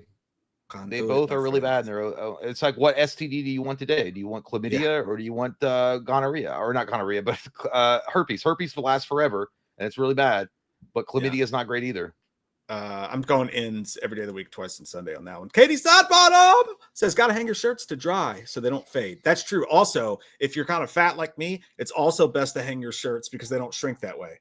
Dude, so when you wash hoodies, how do you wash them? Or like not hoodies, but just any shirt, like I know that shirts like naturally shrink, right? Are you supposed to like what? Yeah. What is it? Is it cold water? I don't know how to prevent shrinkage. Yeah. How do you wash shirts to keep them from shrinking? Cold water? Wash them on cold. Wash them on cold. And then you hang them and let them dry, and then you fluff them. And then hang them and let them dry, and then at the end you just fluff them. You don't get them heated. You just fluff them. Well, you know what? I'm getting a new wife. That's what.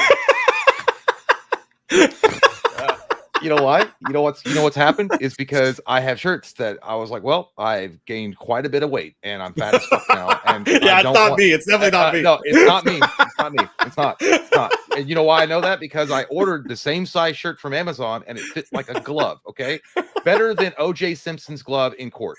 And all of a sudden, after it was washed, it got a little tighter. And I'm like, why are my moobs popping out? Why are my boobies popping out? I don't like it. Definitely not my fault. It's not my fault. It's not my fault that I enjoy the spice of life. It's not my fault. That's what I do when I gain a little bit of weight. I'm like, honey, what have you done? No, I swear to Christ, dude, it's not me. It's not. Oh, because I think she washes them in hot water.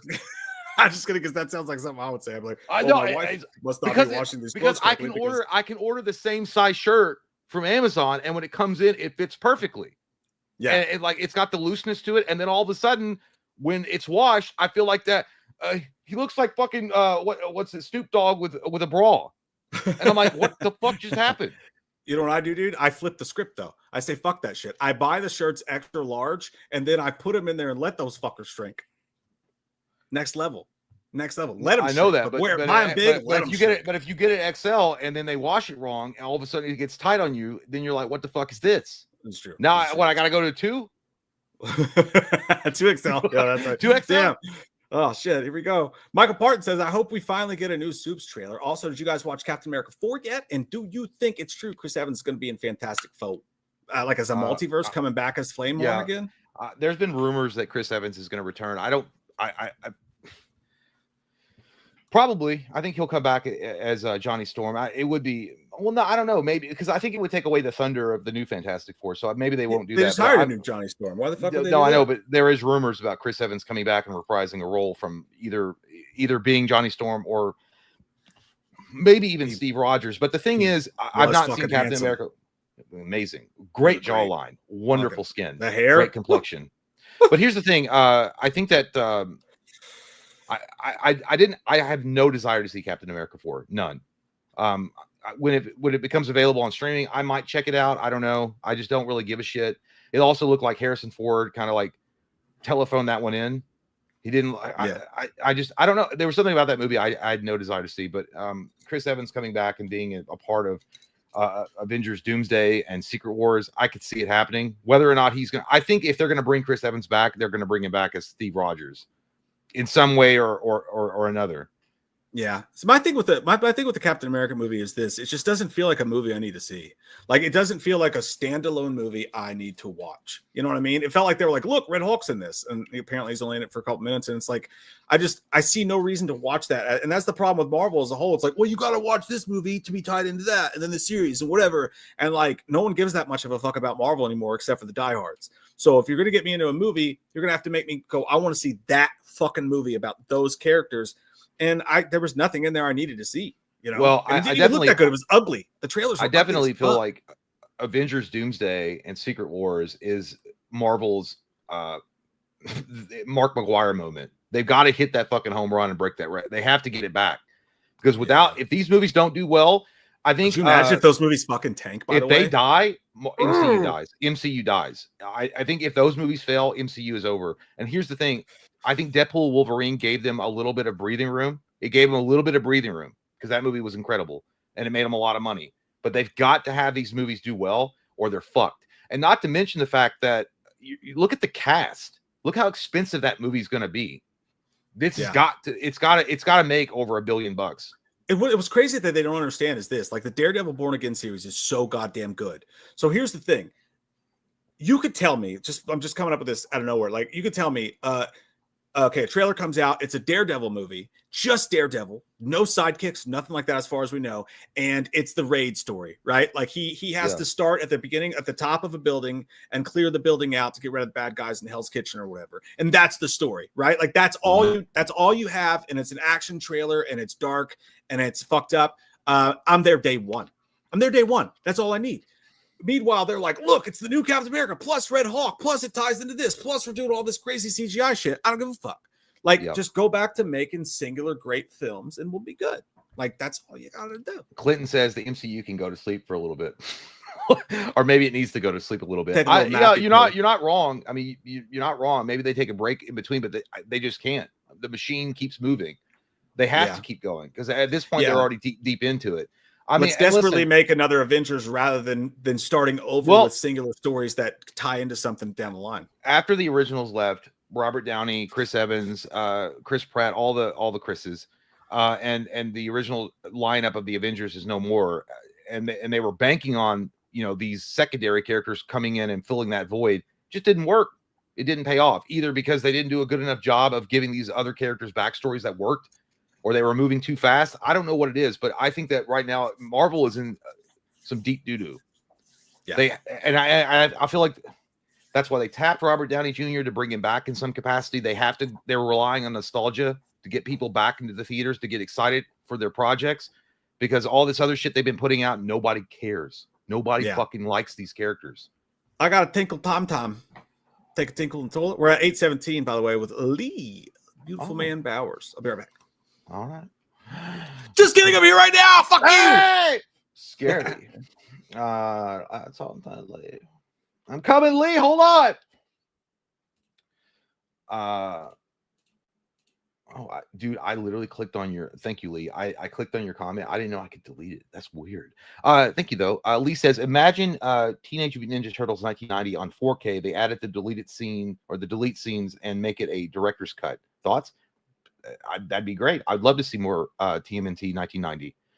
I feel like it was the truest representation of the comic books that came out, and the comic books are way darker and they're a lot more intense and graphic than what we got obviously in the cartoons and then in the 1990 live action. But I think they did such a great job balancing out the graphic violence of the comic book and then the fun loving good times of the cartoon. I'd love to see it. And again, it makes me sad though, because it's like you look at that movie and you're like, how in the fuck did we fall so far from what they did in that movie to what we got with Michael Bay? It's insane. But thank you, Lee. And moving through. We've got Crazy Saint. Hi, me again. Welcome. Which film got you guys hotter? Wild Things, Cruel Intentions, or Showgirls? Damn it, Slender, you failed me again. Sing me Centerfold, please. Well, dude, I mean, what the fuck you won't? Me lover is cold. Me memory has just been sold. Angel in the centerfold. Angel in the centerfold. Dude, you know what? I know the lyrics to that, but I can't remember them right off the bat. I've been drinking a lot of adult beverage, and I'm sorry, dude, but that's the best I'm going to do right now. But as far as like what got me hot, out of those three films, man, that's a good fucking question. What I think that I'm gonna go with Wild Things. I think that Wild Things is one of those films that really I feel like any adolescent boy was like, holy shit, dude. That chick, Neve Campbell, is making out with that other hot chick in a pool. Holy sugar tits. That's my opinion. But Cruel Intentions was great too. It's Showgirls, but I would say Wild Things. Wild Things for me. Hey, which one got you hotter? Wild Things, Cruel Intentions, or Showgirls? Hello? Hello? Get your Dixie cups out. Yeah, this is going great. This is going well. Oh my God. I look like I live inside of a Starburst. Like, it's all this blue. They don't have blue Starburst, idiot. Yeah, they do. No, they don't. Yeah, they do. Raspberry. No, they don't. Yeah, look it up. Maybe like a tropical. Well, that's fine. What got you hotter? Wild Things, Cruel Intentions, or Showgirls? I said Wild Things. I'm gonna go Cruel Intentions on that one. Yeah, that's a good one. Like, but you're not wrong to pick Wild Things because they went a bit further. Dude, I would have been like Kevin Bacon in that scene, like filming it. He was like, it's like, so you're not the cinematographer, like, you're like the grip handler. What are you doing? I remember that scene too, because Kevin Bacon was like just like trying to like gather intel about what was going on. Then he saw them making out in the pool, and he was like,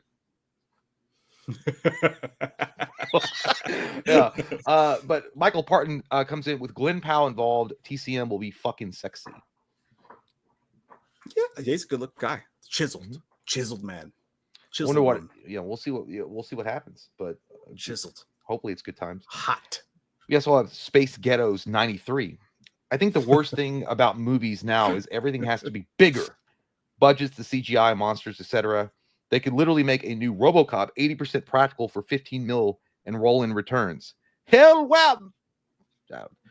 That's true. Hell you, because that's fucking true. That what a great statement, and what a true statement as well. You're right. It would be so much cheaper for them to rely on practical effects, and they could save a buttload of fucking money without using these fancy special effects that cost a shit ton. And it would be great. It would be a lot more believable. It would look good on film too.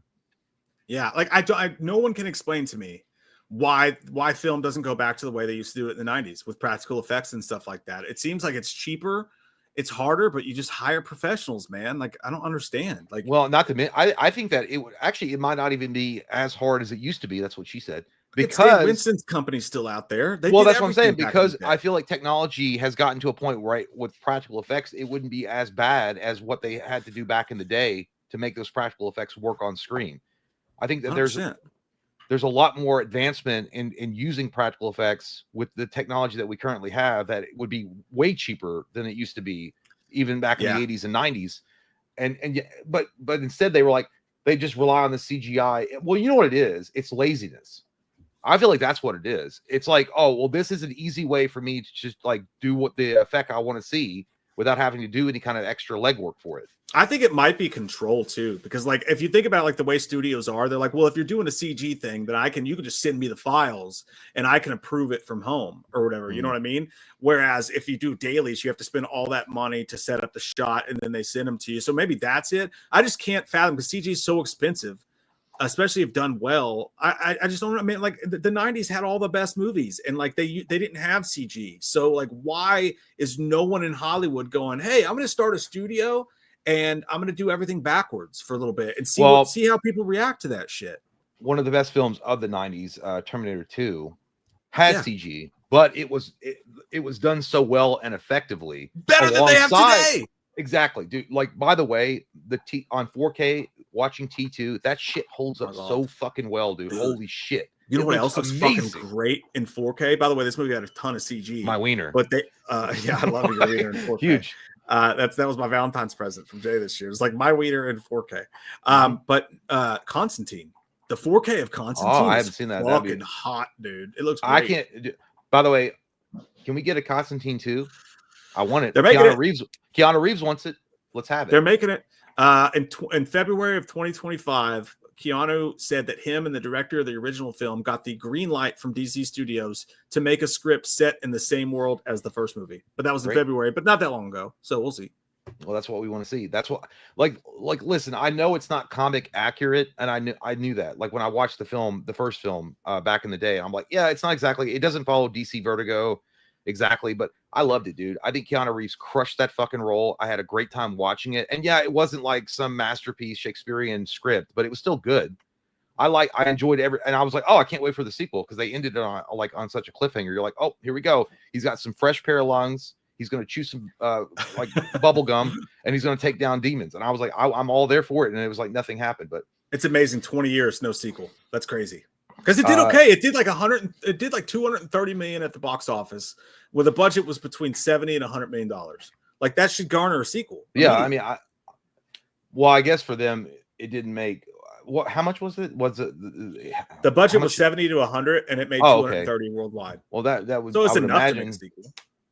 Because I don't know, because I know that they have to account for like marketing and all that shit. So I don't know what they had to make to break even, but it seems. By the way, I'm not fucking Doogie Howser. I just did an article about that today. That's the only reason I know those exact fucking numbers. I wasn't trying to be like, I'm a fucking mathematician. I was like, I haven't even seen the accountant 1, and Mike's sitting here acting like he's the accountant 3.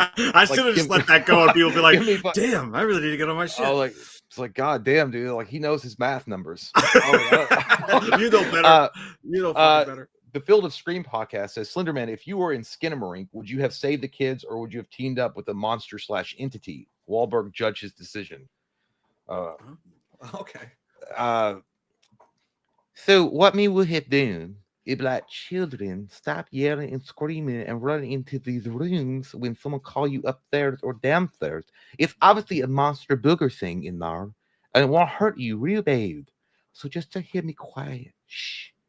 But at the end, me would try to save children. You don't want to hang out with no monster entity, especially one that's addicted to drugs like the mother was. No, thank you. That's a fucking stupid answer, Dr. Loomis. I mean, Slender Man, or whatever the fuck you call yourself. You're drunk again, Mark Wahlberg. Those stupid fucking toy monster telephones would have taken one look at these muscles, and they would have taken off running for their hills. That's why you got to eat turkey burgers. You got to work out every day. I'd have taken running off down the streets and gone to Dick's Sporting Goods, because you got to outrun the wind and get to Dick's Sporting Goods for $7.99. Dick's. AKA Wieners. Damn, Wiener Dicks. No, Dicks of the Wieners. By the way, yeah, that movie did scare me, but that movie pissed me the fuck off, dude, because I've never seen two dumber protagonists in my life. And by the way, dude, the kids were stupid as shit. But what the fuck was that thing? Was the monster? Was it just a demon, or was it the mom? That's a bunch of drywall and fucking nothing. No, because remember it was like Inhuman Scream, and then you see like them. It says the mom grabs the kid, and you see a squirt of blood, or like what are you doing here? What are we doing? You could have, to be fair, you did have you made a smart executive decision when you watched that, is that you watched it on fucking subtitles, so you could actually understand what the fuck was going on. Oh yeah, I watched that shit on a laptop, and I was like, all I heard was sticky burgers, and I was like, what the fuck? Yeah, it was what we doing? It was dumb. Yeah, you have to watch that on subtitles. There's no way. Fair. Like that may be the problem. Maybe you have to watch it, but like it's not like they put it in theaters with subtitles. So you imagine sitting in a theater frustrated as fuck, like. What the fuck? And then it's like, it's Steven Seagal's underwear. You're like, why? It would still give me diarrhea of fear because I don't like that. Michael Parton says, I hope that DC Studios doesn't go DOA out the gate. Oh, with the I'm assuming you mean like the new Superman movie. If Superman, well, if the new Superman movie tanks, I think you need to take a long look at Warner Brothers executive team and be like, are you the right creative people to be in charge? And then like take a break. Yeah, no, I agree. Hey, dude, if Superman blows ass, we're in it's bad. It's big bad. Trouble. Like, okay, you can really like all this talk about Canada and America, it's like, whatever, it's all stupid. But like if Superman's bad, like it's just time to light the torches. Okay, things are actually gonna get bad. I do want to say something though, and I fear this. But if this is the case, we've maintained our audience tonight, so I guess it's still a good thing. But I feel like we may have catfished some people into the audience tonight on accident. And I just realized something, and I saw our new friend here, Leighton Magnus, who commented, "Is this the live stream for CinemaCon? I need Spider-Man stuff." Yeah. And so sorry there, Chief. the title of the stream is CinemaCon. Like we're CinemaCon. We're covering CinemaCon, and that is the intent. Okay. It's just that nothing has come out. But I think that we might have some new people here tonight that are thinking like well, no, to be fair, we are covering it. It's just like nothing's coming out of it. But welcome, and I hope you enjoy your stay. Oh, I think they thought we were going to actually be streaming it. Well, possibly. But like, we hope you're enjoying your time here. And if you walked in here, you're like, I like these guys because they talk about wieners a lot. We do, and a lot to say about wieners and the state of affairs. In the future, we just clickbait more videos. Maybe that's the thing. Be like, I just found out my best friend's pregnant and he's a guy and we didn't even have sex. So I don't know. But like, yeah, sorry guys. If you're here for that, we're it's in the background. If it comes, it's covered. Yeah, I'm refreshing it. If it comes, it's just gonna be like Jay when someone comes on him. It's gonna get swallowed. God, this reminds me of when we did the Predator commentary. We talked about that several times with people in the chat that are well known with us know about that. But people thought when we put out a Predator commentary like 4 years ago or 5 years ago, whenever it was, and people thought we were going to stream the movie. Yeah. And I was like, no, because there's a thing called copyright, and they would slap our wiener down, and it would never work. We're not allowed. But if anyone, okay, we're good. Hey, Mind the Gap says Sony's presentation starting soon. Hang around. We're going to talk about it. Okay. When it happens, this is the place you want to be, and not my wiener. But maybe. Okay. Well, it's nice to meet you all. Drinks.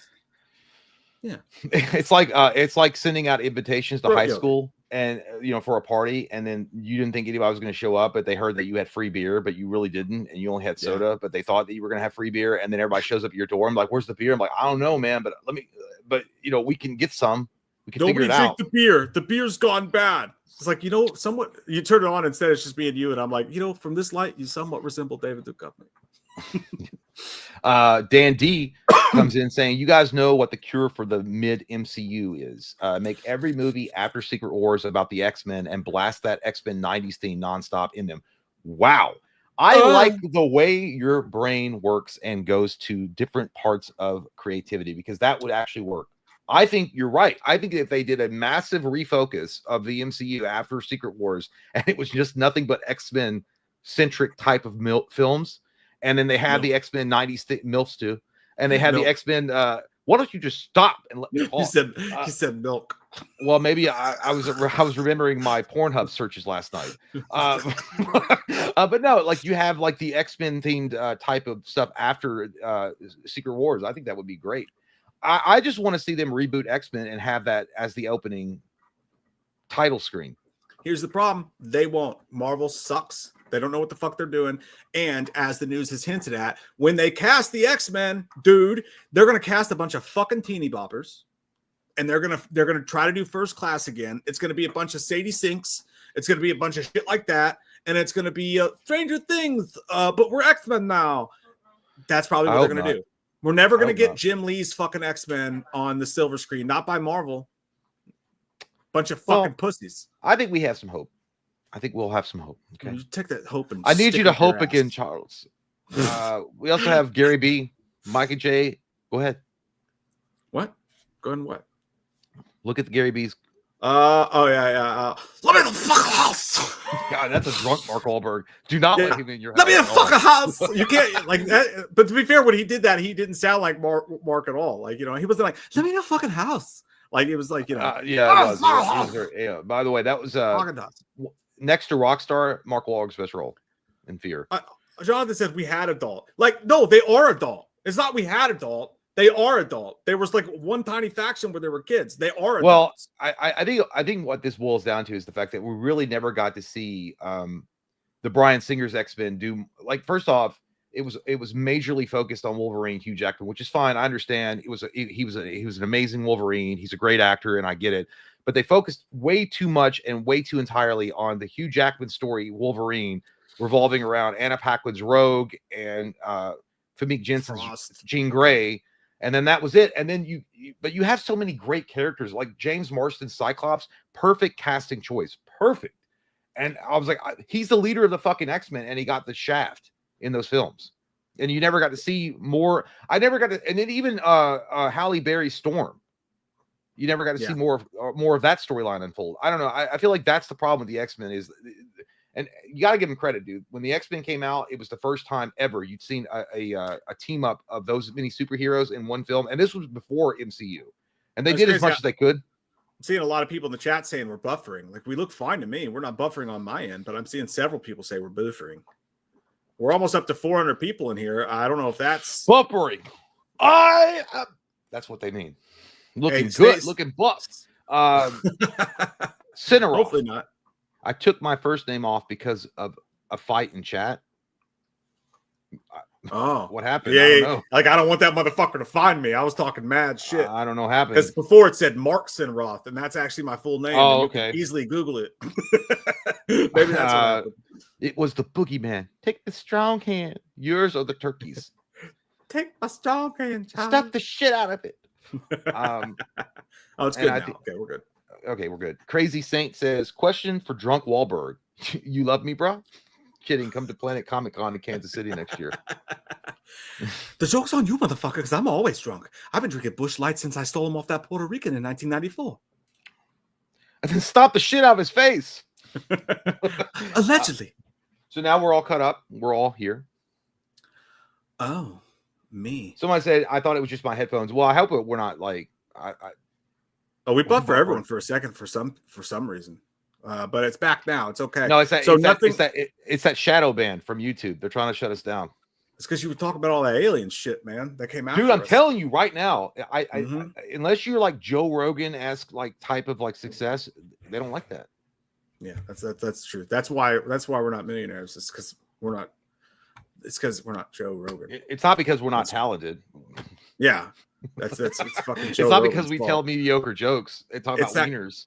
Goddamn Joe Rogan. It's that Joe Rogan that siphons everything away. Yeah. Oh, hey, there was Sony news though that before from the world. So I'll bring that up now. This is crazy, dude, because this could have changed things. This really could have changed things. One day I'll learn how to Google. Here we go.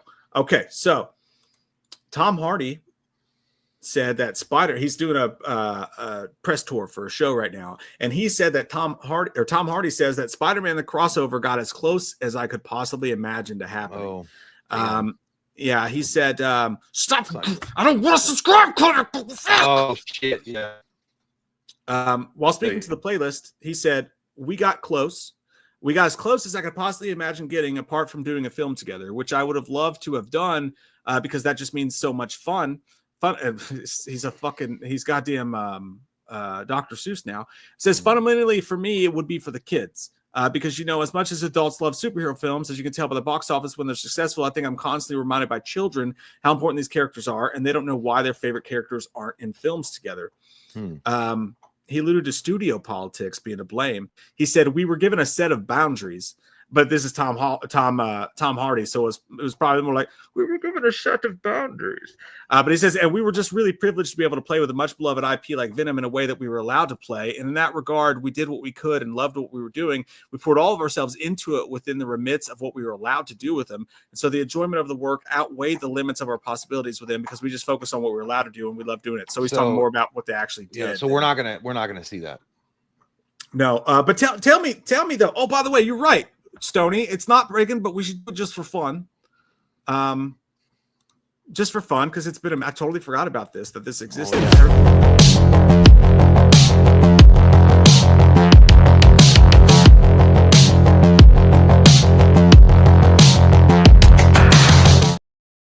Tom Hardy says, "Fuck Spider-Man."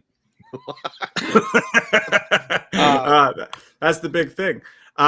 So no, but like, dude, could you imagine? Like, tell me that wouldn't have changed things. So we got what? We got Venom 3. Didn't even watch it personally. I haven't watched it. The second one was not good. I think, yeah. But like, had Venom 3 been Spider-Man versus Venom, are we not watching that day fucking one? I would have loved it. I think the idea behind the Tom Hardy Venom crossover with Tom Holland Spider-Man would have sold tickets for sure. And it really is unfortunate. I don't know why. You know what it is? Marvel is like in a weird state right now. They're in a weird flux. They want to make they're basically in like a soft reboot phase. And I feel like they want to get away from everything. I think after Secret Wars, you'll see this. They want to get away from everything they had been doing and get rid of all the multiversal shit. And I feel like they were like, yeah, you know what? It just won't work for us creatively going forward with having Tom Hardy's Venom in there because it comes with baggage from Sony. So we don't want to do that. So I think they want to create their own Venom in the Tom Holland universe. And that's what they're going to go with. I mean, it sounds to me like they wanted to do it. I just don't want to do that. No at the last minute. No, yeah. And I feel like that was also because of people that were like, yeah, creatively, it doesn't work for us for the future. Yeah. Like but like, it had to be. So I'm guessing the way that they put that, the way I read that is Marvel definitely looked at it and said, nah, we're going to save Spider-Man for something that makes us more money. That's the way I read it. But here's the thing. Sony still owns Spider-Man. So Marvel Studios or Disney or MCU or whatever, they're still renting out the property rights to Spider-Man. And until they... Sorry, I have a couple prostitutes fighting over my wiener. They sound like dogs. Stinky. They are. I made them speak only. I feel like until until Marvel puts down the $2 or $3 billion that Sony's going to ask for to get the property rights back to Spider-Man, they're just going to be renting the character. And they had to convince Sony to be like, it's not a good move for us to have your Venom involved with what the story we're telling. Yeah, like for what I could, and I can honestly, rarely I can see Marvel's point of view from that. But I don't think Tom Hardy's Venom was bad. I think the movies were they came out from Sony, and Sony just doesn't seem to know how to make superhero movies at all. Like they all have that kind of fake sheen about them. They all kind of feel like throwaway, forgettable Saturday night HBO films. Like not rarely ever does a Sony superhero film feel like a good cinematic film. They all feel like we're pumping this fucking this goddamn oil rig to take these characters and try to do what other people do, but they don't ever feel like they've ever figured out how to actually do it with their own way. Yeah. And I really don't. That's one thing I don't blame Marvel. If they didn't want to let Spider-Man do it, but like I still would have liked to have seen it, but they probably would have. I think that Tom Hardy. Well, I think the Venom 1 was decent. I mean, they did as much. I actually liked the character design that they gave for Venom in the Tom Hardy movie. It's not like obviously the best one is the McFarlane Venom, and they didn't go that route, but it still looked good.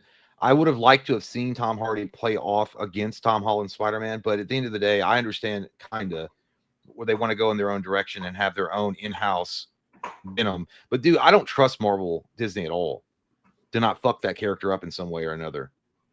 Like, I really don't. I don't know. I feel like,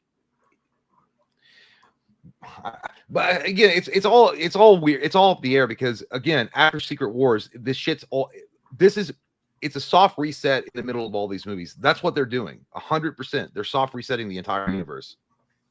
Yeah, and also like I just think Venom works best as a goddamn villain, though. Anti-hero. Like he's an anti-hero, but really, like, I mean, when you go back to reading those comic books as a kid and you saw Venom on a cover versus Spider-Man, you thought that guy's scary as fuck looking. He's huge, he's jacked, he's ripped. He's got that cool ass black outfit on and all the blah, blah, blah, the symbiote shit. And I'm thinking that is a formidable, cool, scary villain that would work great against our Spider-Man character. And I just don't feel like we've ever got to see that because Spider-Man 3 was what Spider-Man 3 was. And because they made him so laughable and lovable and likable because they had to at Sony by making him the hero of the film. I want to see a Venom that you fucking hate, that you're scared of, go up against our Spider-Man, who's this tiny, friendly neighborhood, everyday Spider-Man, having to deal with that. That's what I'd like to see. Well, that does follow the storyline. It depends on how, like, the Venom character comes out as a villain to Spider. It's not until way later that he becomes an anti-hero. But that's you do a 2-hour film, and then at the end of it, he's going to be an anti-hero. That's just the way it's going to go. Because Venom is not like a traditional bad guy, in the sense that he's just evil. He's just an asshole. It was just desperate on Sony. They're like, we have this, we have to use it. We can't make a movie about a bad guy. Let's make him kind of a good guy. Fuck it. And they did. Someone said, keep it together, Jason. You could do it. Is it getting bad? It was struggling. It was struggle busting for son of a fucking whore bitch. Okay, so you know what my Venom is Spectrum. That's my Venom. It's gonna hold strong. Right. It's hanging in there. It's hanging in there. All right. I'll be right back. I gotta go pee. I'll be right. All right. I'm still refreshing, by the way. Still waiting on some new movie news to come out of CinemaCon. Could happen. It could happen at any moment. So you wait for one of these. You wait for one of these, and you know, when you hear this, you know it's fucking on.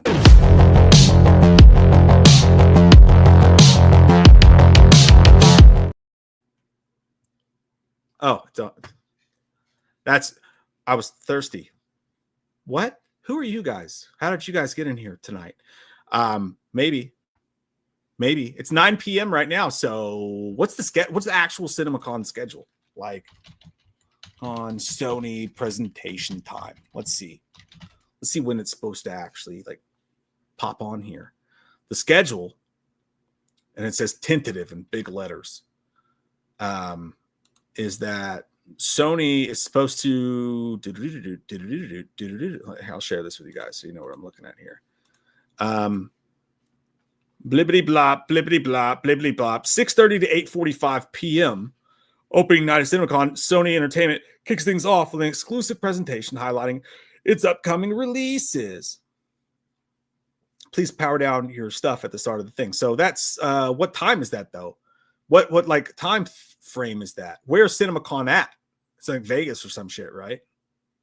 What was CinemaCon at? Where's CinemaCon? Here, I'll look it up. They might have a different time zone or some shit like that. Where is CinemaCon? Where is Waldo? Las Vegas. So what's the current time in Las Vegas? I think they're on Pacific or some shit, aren't they? Current time in Las Vegas is, oh, dear God. Oh, me. That makes sense, Greg. The current time in Las Vegas is 6:02 p.m. The current time in Las Vegas is 6:02 p.m. So in half an hour it starts. We're stupid idiots. So we set up the stream from 7 to 10 p.m. Hopefully we get some shit in there. Yeah. So we're 27 minutes from it starting. So maybe we get some good shit. Hey, Mike says right now. Almost right now. But a little pre-show. Yeah. I just realized, Jay, I Googled it. The issue is that CinemaCon the Sony panel started at 6:30 p.m. Right, but they're in Las Vegas, so that's actually 9:30 p.m. our time. So it doesn't start for another 27 minutes. So we're going to be live until about 3 a.m. our time. I don't think so. Don't That's not gonna happen. I don't think so, Greg. I don't think so, Peter. But hopefully we get some of that. Hopefully we get some of that sweet news coming in the first half an hour, or the next in 30. But we will see. Yeah. We'll see what happens. Maybe we'll get a little. I didn't buy enough adult beverages. I didn't know that. I don't have enough battery space for that. Hopefully we get something in the beginning of it, though, for sure. Hopefully we get some good shit to talk about. No, you can't watch it, unfortunately. As far as I know, there's no live stream or anything like that you can watch it for. Stupid Las Vegas at the stupid Pacific Standard Times. Oh yeah, Robin's like giving it. You centered your stream around an event you didn't even know the location. Nor Hey, the time Robin, for it. you're lucky. I like the way. Damn, plays, dude, pal. you're fired. Otherwise, we'd be in big trouble right now. I mean, we were going to stream anyway. By the way, if you're here for CinemaCon news and you don't know who the hell we are, I'm Mike. He's Jay, and we do this several times a week. Just shooting poop, talking movie news. So yeah, click subscribe if you want to see streams earlier than the news that comes out. We got them in the door with a promise of something that we can't keep. But yeah, stick around for our shitty originals, huh? So watch this. Look what I can do. TLDR, don't mess with Deadpool. Don't mess with Deadpool. TLDR. See, you can't get that anywhere else. Nowhere. Nowhere. Imram Jabber says, so pumped for Doom the Dark Ages. Yeah, it's gonna be great. I can't wait. It's gonna be a good time.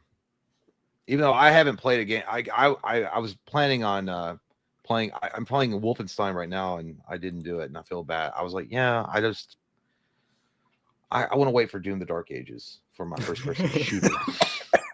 Speaking of AI, it can provide good things, which we were talking earlier. Our buddy Chris asked, wouldn't it be cool if you could switch franchises? Like if you could put Ripley in The Thing, or other side, you could put Kurt Russell in Alien. And I asked if he would still be wearing the white panties, and they're not white panties, but this is briefs.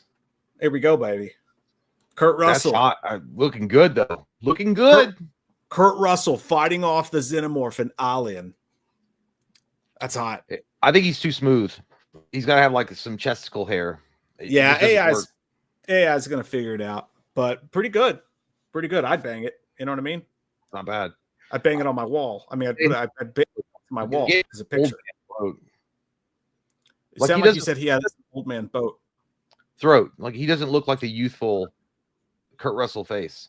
Yeah, Jay wants to stick it into a fresh throat, please. Yeah, I want to. Yeah, you need a little bit more youth juice. In your face. We should just leave this up for the rest of the stream until there's CinemaCon news. Just Kurt Russell. Avery's like he resembles an 80s wrestler.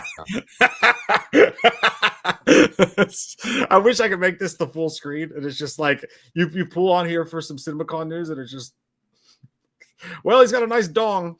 So they're looking at half naked men. What is this, fucking a Hanes commercial? What the Oh, Bone Miller's. Yeah, I don't think Russell's. Oh fuck, dude. Uh-oh. You look like mashed potatoes. I know. Well, I guess that's the end of the stream for me. It's gonna make it. Tell someone to turn off fucking White Lotus or whatever they're streaming. Get that shit out of here. That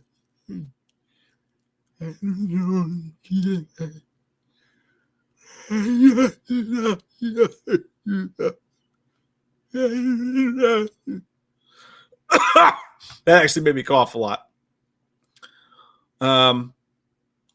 Jay's going to turn off his internet and turn it back on, and he's going to make it cool again, Steven. He's going to make it work like men, because we make things work because we're men. That's how it works when men. How are you guys doing? What's going on there? Oh, me. Hey, if you can count on anyone to do dumb shit, you can count on us.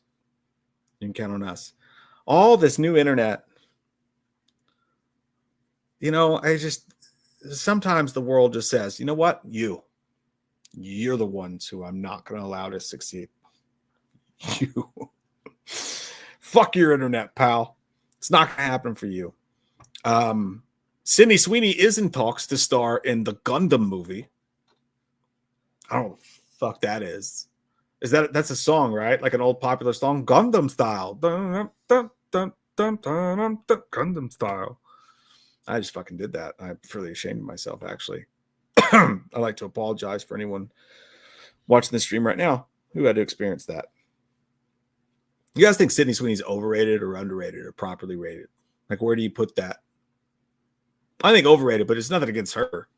She's a beautiful lady, but just like, I feel like everyone was like, oh, we're supposed to like shit pants over everything Sydney Sweeney's ever done. Like, and it's like, yeah, she's a beautiful woman, you know? Oh, there's a new poster for Thunderbolts. Better fucking get on our horse and run in the streets like Paul Revere screaming it. There's a new poster for Thunderbolts. I'm just messing with you. I don't see it yet, though. No, we showed it earlier. We did show it earlier. There was a new poster. They did have a series of new posters come out earlier, for sure. Hey! We will see what happens. I don't know. You look good, though. I'd kiss your face. Oh, you're frozen. Nope, we're back. Well, you know, peak times are around this time, apparently, because everybody in my goddamn building is using the same network.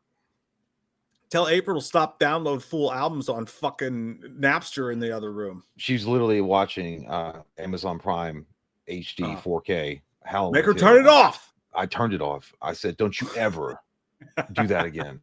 Unplug it. No, it's ridiculous, dude. It actually insane. Oh,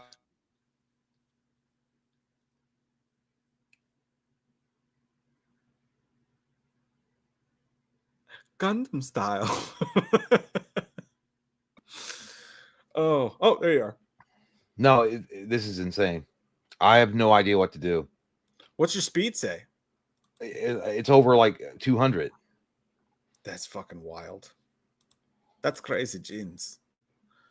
That's another here that's saying connection. Get good, noob. Get good, noob. Get good connections, make better. I literally, by the way, if you guys are new, and I'm sorry, like this is not the opportune moment to have this happen. It's like a running gag that my internet is like a piece of shit, and I get fucked every time I try to stream. Like it was solid for like 2 hours, and then it was like, nah, fuck you. Yeah. I don't know, man. That's fucking crazy. I had an issue earlier. Some of you that might be new. The apartment building I live in, the Spectrum internet provider was bullshit, and they had to come in and fix all the lines and do all a bunch of shit. But before that, I was using T-Mobile Gateway, which was spotty at best, and now we're back to the same bullshit. I don't know, because Spectrum came back in and supposedly they fixed everything, and I guess they didn't. I sound like shit. Oh my god.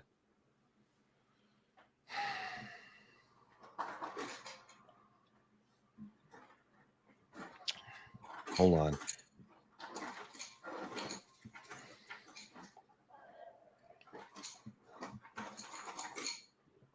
Can you guys hear?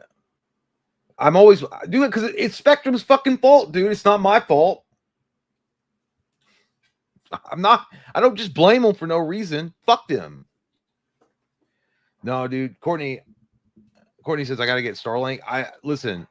I would honestly try it, but you got like they won't allow satellites outside the apartment complex.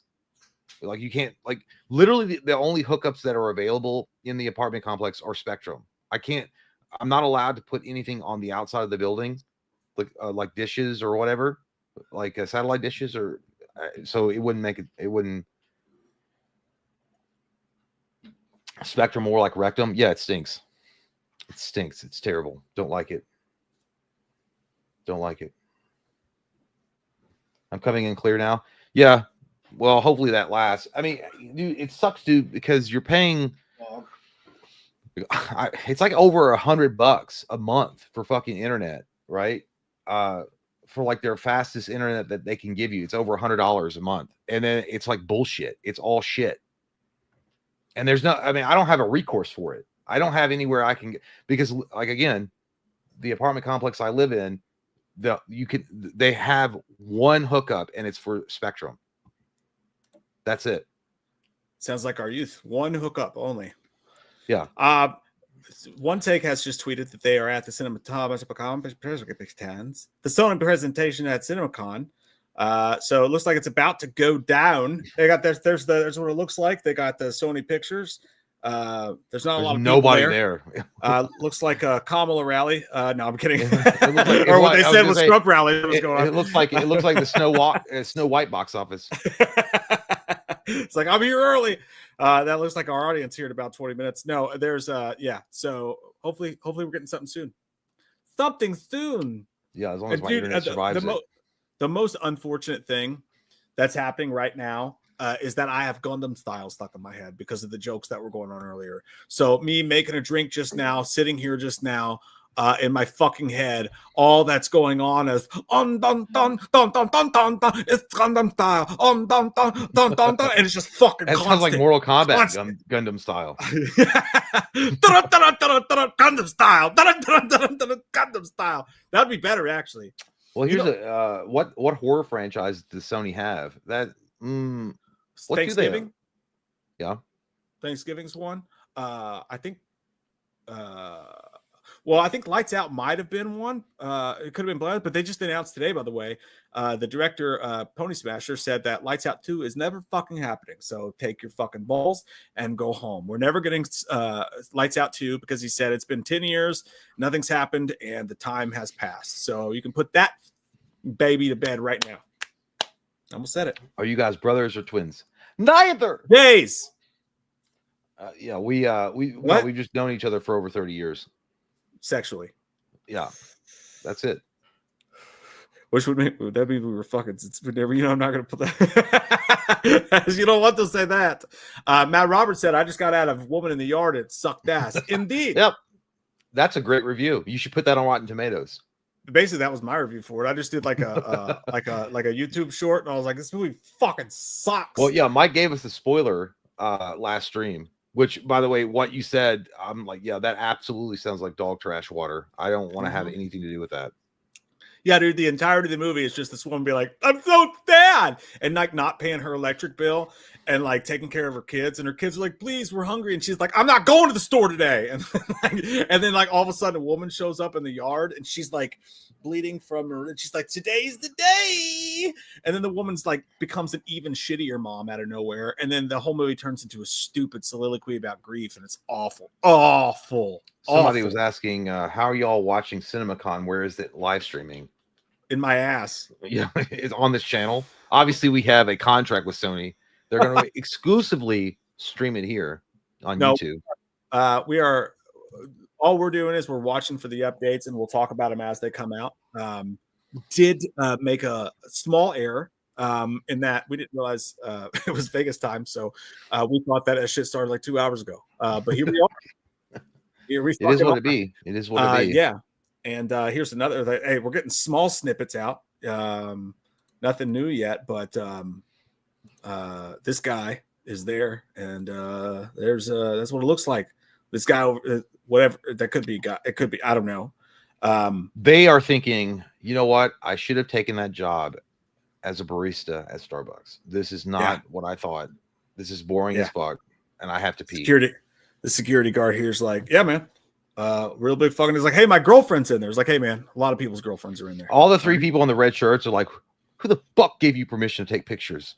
Yeah. This actually looks like what it used to look like when you would go to GameStop for like a midnight game release. And they're like, not yet. Not yet. They look like they're Circuit City employees formerly. But they all three also look like when me and Mike have gone to Scarefest and presented our press badges, and they're like, I don't believe you. We have to confirm and make sure that you guys aren't just assholes. You're those two guys we caught fucking in the concession stands, aren't you? We knew you'd be back, and we were ready this time. We were ready. Crazy Saint said, just want to make your answers one more chat. Make you answer one more chat. We love you. The Wham Fam. Hey, thank you, man. I don't know exactly what you meant, but I like you, Crazy Saint. You're a good person. Kyle says, go ahead. What? Yeah, you shut your mouth. Sure, Oh my well, God! first. All right, well, now we're not going to do this in front of nearly 400 people. Oh, yeah. But we will fight. Maybe we'll make the news. Kyle says, when the fuck did we get ice cream? Pass the rice. Waiting for life. Thank you, Mike and Jay, for all the good laughs. Dope is dope I ever smoked. Thanks, buddy. And I felt better after you smoked my poll, too. I just want to point that out there. Top marks. 10 out of 10 on Google. Papa Haiti says, I want to see R-rated version of Vindom. I want to see your mother naked, but also I would like to see that as well. Yeah, I was the first bit. I guess it wasn't, huh? It wasn't R-rated. No, it was not. It was Tom Hardy. Crazy. Just, I'm Tom Hardy and I make weird voices in movies because it makes me seem quirky and weird. And now everybody wants to cast Tom Hardy in everything. Don't use your sex voice. It feels so good. It's so warm. Right in my butt. It's so warm. Lead the machine. Today marks the 31st Stickets. The 35th anniversary of Tommy Boy. Hey, Loomis, quit playing with your dinghy. Get off my dinghy, Lee. Holy shit. All you do is come here and talk about my wiener nonstop. You have a goddamn affection for something you will never have or see. You'll have no marbles. Yeah, dude, Tommy Boy's still a classic, still great, still an absolute classic. Absolute. You want to take a dump in a box and market guaranteed? I will. I've got spare time. We've got a lot of people flowing in here. What are you like? What are you guys excited to see? Like, because it's like, whoops, I interneted again. No, I mean like, so Sony presents in 10 minutes, and hopefully we'll get some news out of that. Unfortunately, the thing started late. They told us it would be Eastern time, and they lied. Carlos says, "I'm just here, dog." So I just thought I was like scrolling through YouTube. I saw you guys were live. I was like, I don't know who the fuck these assholes are. I like it. I jumped in, and then I like it. Hey, if we've kept your attention this fucking long, click the subscribe button because we do this like twice a week just for fun. Doesn't have to be CinemaCon. We just do it for fun. They're going to be like twice a week. How's your liver holding up? Not well.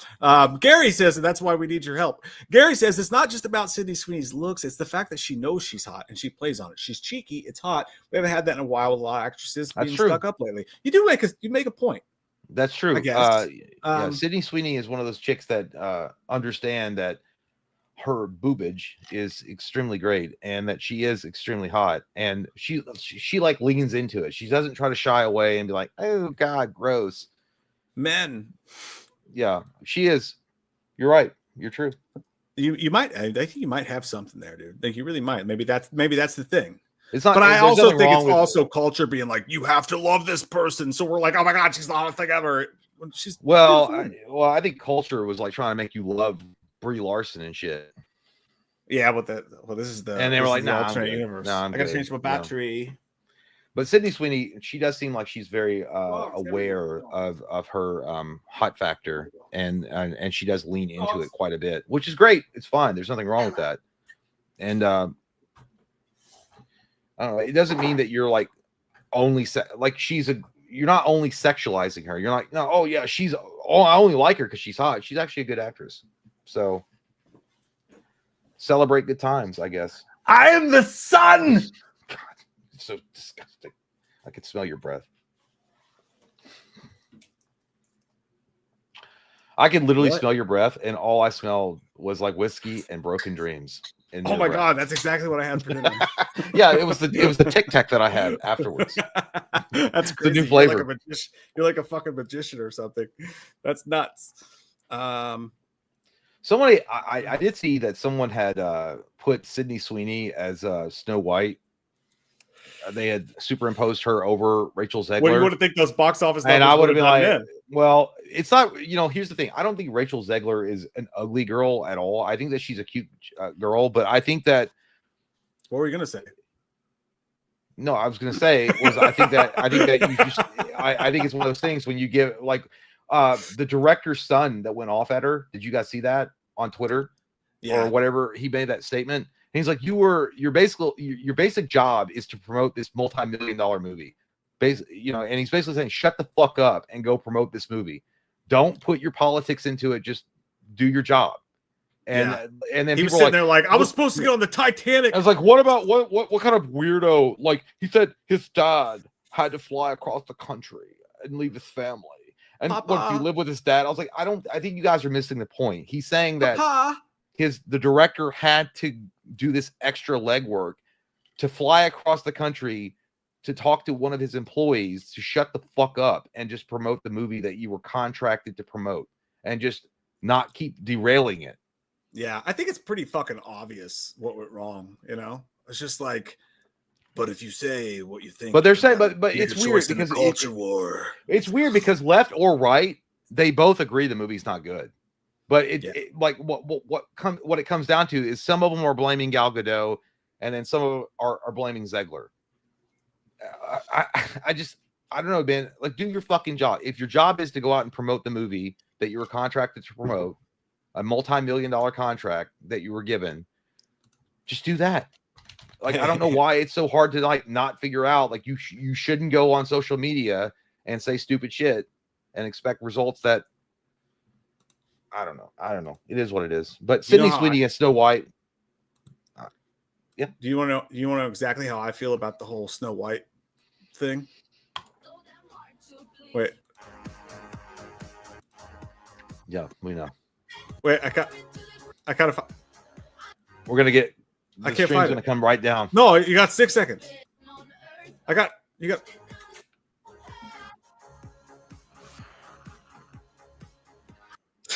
It's supposed to be. I can't find it. No, I really don't give a shit either. But if it comes up in conversation, I'll address it.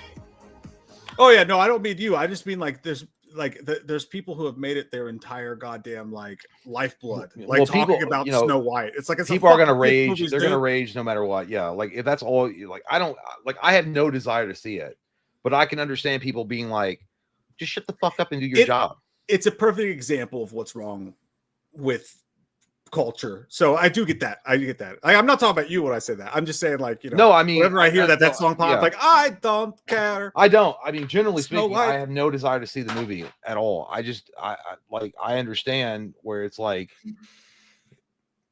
your job is one thing to promote a movie that you're a part of, that you were paid millions of dollars to fucking do, and it's not that hard to not be arrogant and narcissistic for 5 seconds and think that your politics and the way that you believe the world should be is the only way that it should be, and pop your mouth off on social media and expect that there's not going to be some kind of backlash because of that. No. I just think, like, again, if I were contracted by Disney or by whatever, and my job was to promote the fucking movie, and people were like, what's your opinions on this? I'm like, I have one opinion. This movie's going to rock your dick off.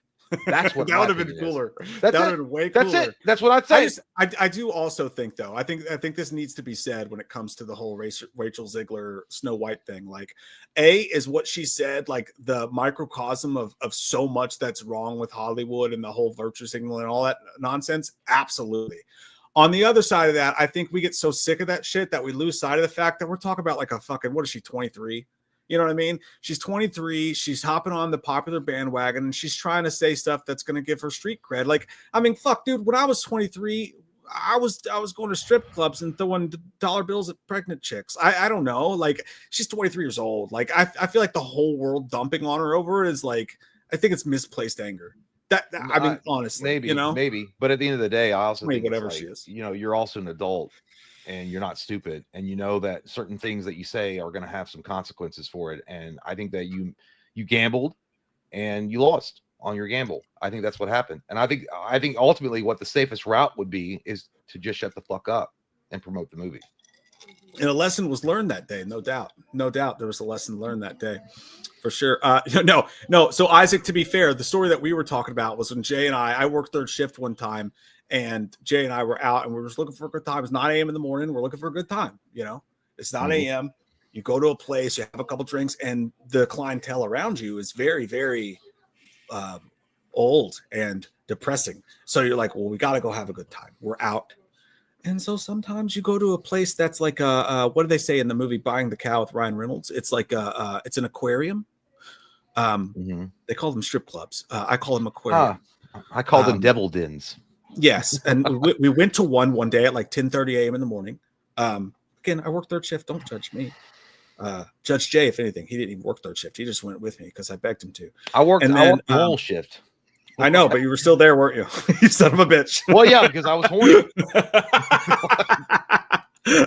And if you know what, you should go. Like, it's like some people are like, you really need to see the Eiffel Tower once in your life. I think you need to see a strip club at 10:30 a.m. on a Tuesday. I remember it's when we went in there, I felt like scum, dude. I felt like we were like outcasts of a mafia, and this is where we were going to hide out before they put a hit on us. And then you were like, no, dude, they got good music though. They play Breaking Benjamin. And they did. Yeah. To their credit, they did play Breaking Benjamin at the strip club. You will find someone grinding to Marilyn Manson at 10:30 in the morning, which is an experience in itself. And it's always dark in the strip club. So I don't I don't really mix that well with strip clubs because I wind up, I feel like I'm interviewing them. Like, I don't like get into the fantasy where it's like, oh yeah, this girl likes you and stuff. I'm like, why are you doing this? And how long have you been doing it? Jay turns into Lou. I feel like, why don't you get a real job? Huh? How about no, I don't know. I feel like I'm a journalist for like the New York Times or something. Like, what got you into this though? Where did you see yourself? 5 years before. I was at one point in my life sitting next to Jay in a strip club smoking cigarettes when we still smoked. And I'm trying to watch some girl grind a pole to Marilyn Manson, and then out of my periphery, I hear, so have you ever thought about like taking some college courses, some classes, whatever? And I'm like, what the fuck? The reason why that happened is, okay, two things happened. Okay.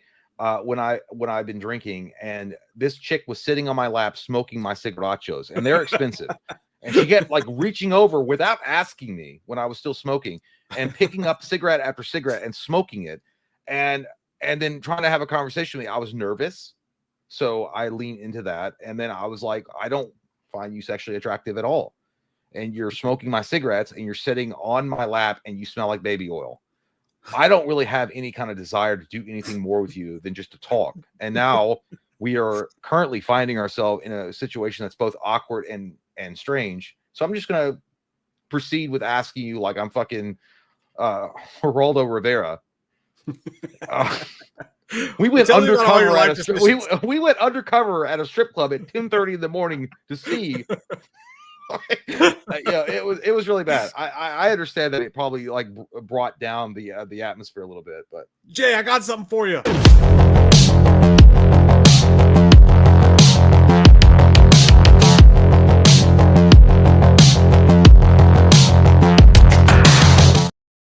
Woo! Good times. What happened? Not a lot. I was just it was really over dramatic, but like I did see this that just came out.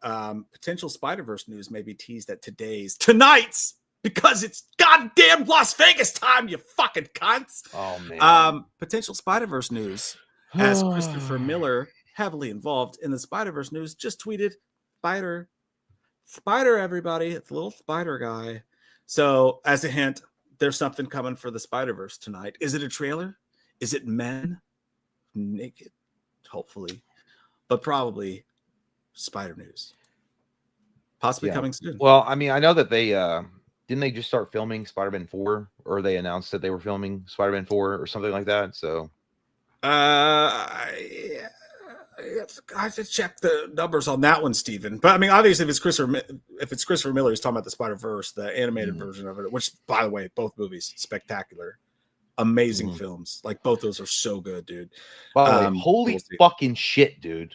We're at 437 concurrent viewers. I mean, let's get it up. 432 concurrent viewers. Yeah! Holy shit, man. And again, to everyone who's here now, we made a mistake. Okay? We made a mistake. We're gentlemen, but we do make mistakes. And we'll own them, which is why I send all of my stepkids a hefty severance package every week across the globe. But in all honesty, we thought that you fucking thought that CinemaCon started like 2 hours ago. Forgot that it was Las Vegas time. So we've been sitting here for like 2 hours with our fingers in our butts. But now allegedly, it started 3 minutes ago, so hopefully we're getting a couple little tidbits of news before we go. But if you're new here and you've never been here before, we do this several times a week. We talk about movie news. We talk about everything that's happened in the world. If you're enjoying your stay, please click subscribe and come back for more. Yeah, possibly. You know, it's amazing. Thank you guys for. Not that bad. You liked it, right? You had a good time, right? I've had right? a good. Yeah, you had a good time, right? You're not going to go, are you? Yes. Why are you going? Where are you going? Can you get what Taco flavor? Bell? Are you gonna come back with some Taco Bell? Can you please bring some Taco Bell back? Because I'm hungry. God, I can smell the desperation in your eyeballs. Stinks. Yeah. Courtney says, "What flavor is that?" I got Blue Rancher on my vape. You got Blue Rancher? What? I got white gummy watermelon because I'm better than you are and gay, and that's fine. You can only buy these at the gay store. I have the best flavors at the gay store.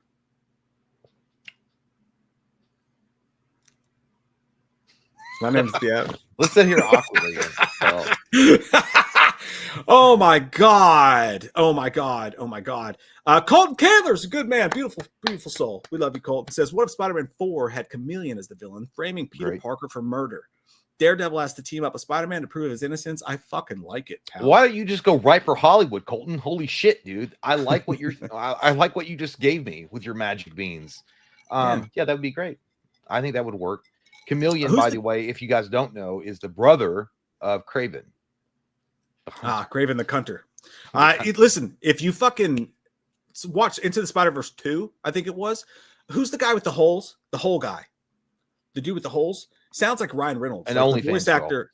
But the actor playing the whole dude from Into the Spider-Verse 2 sounds like Ryan Reynolds. Amazing voice actor. Guy was great.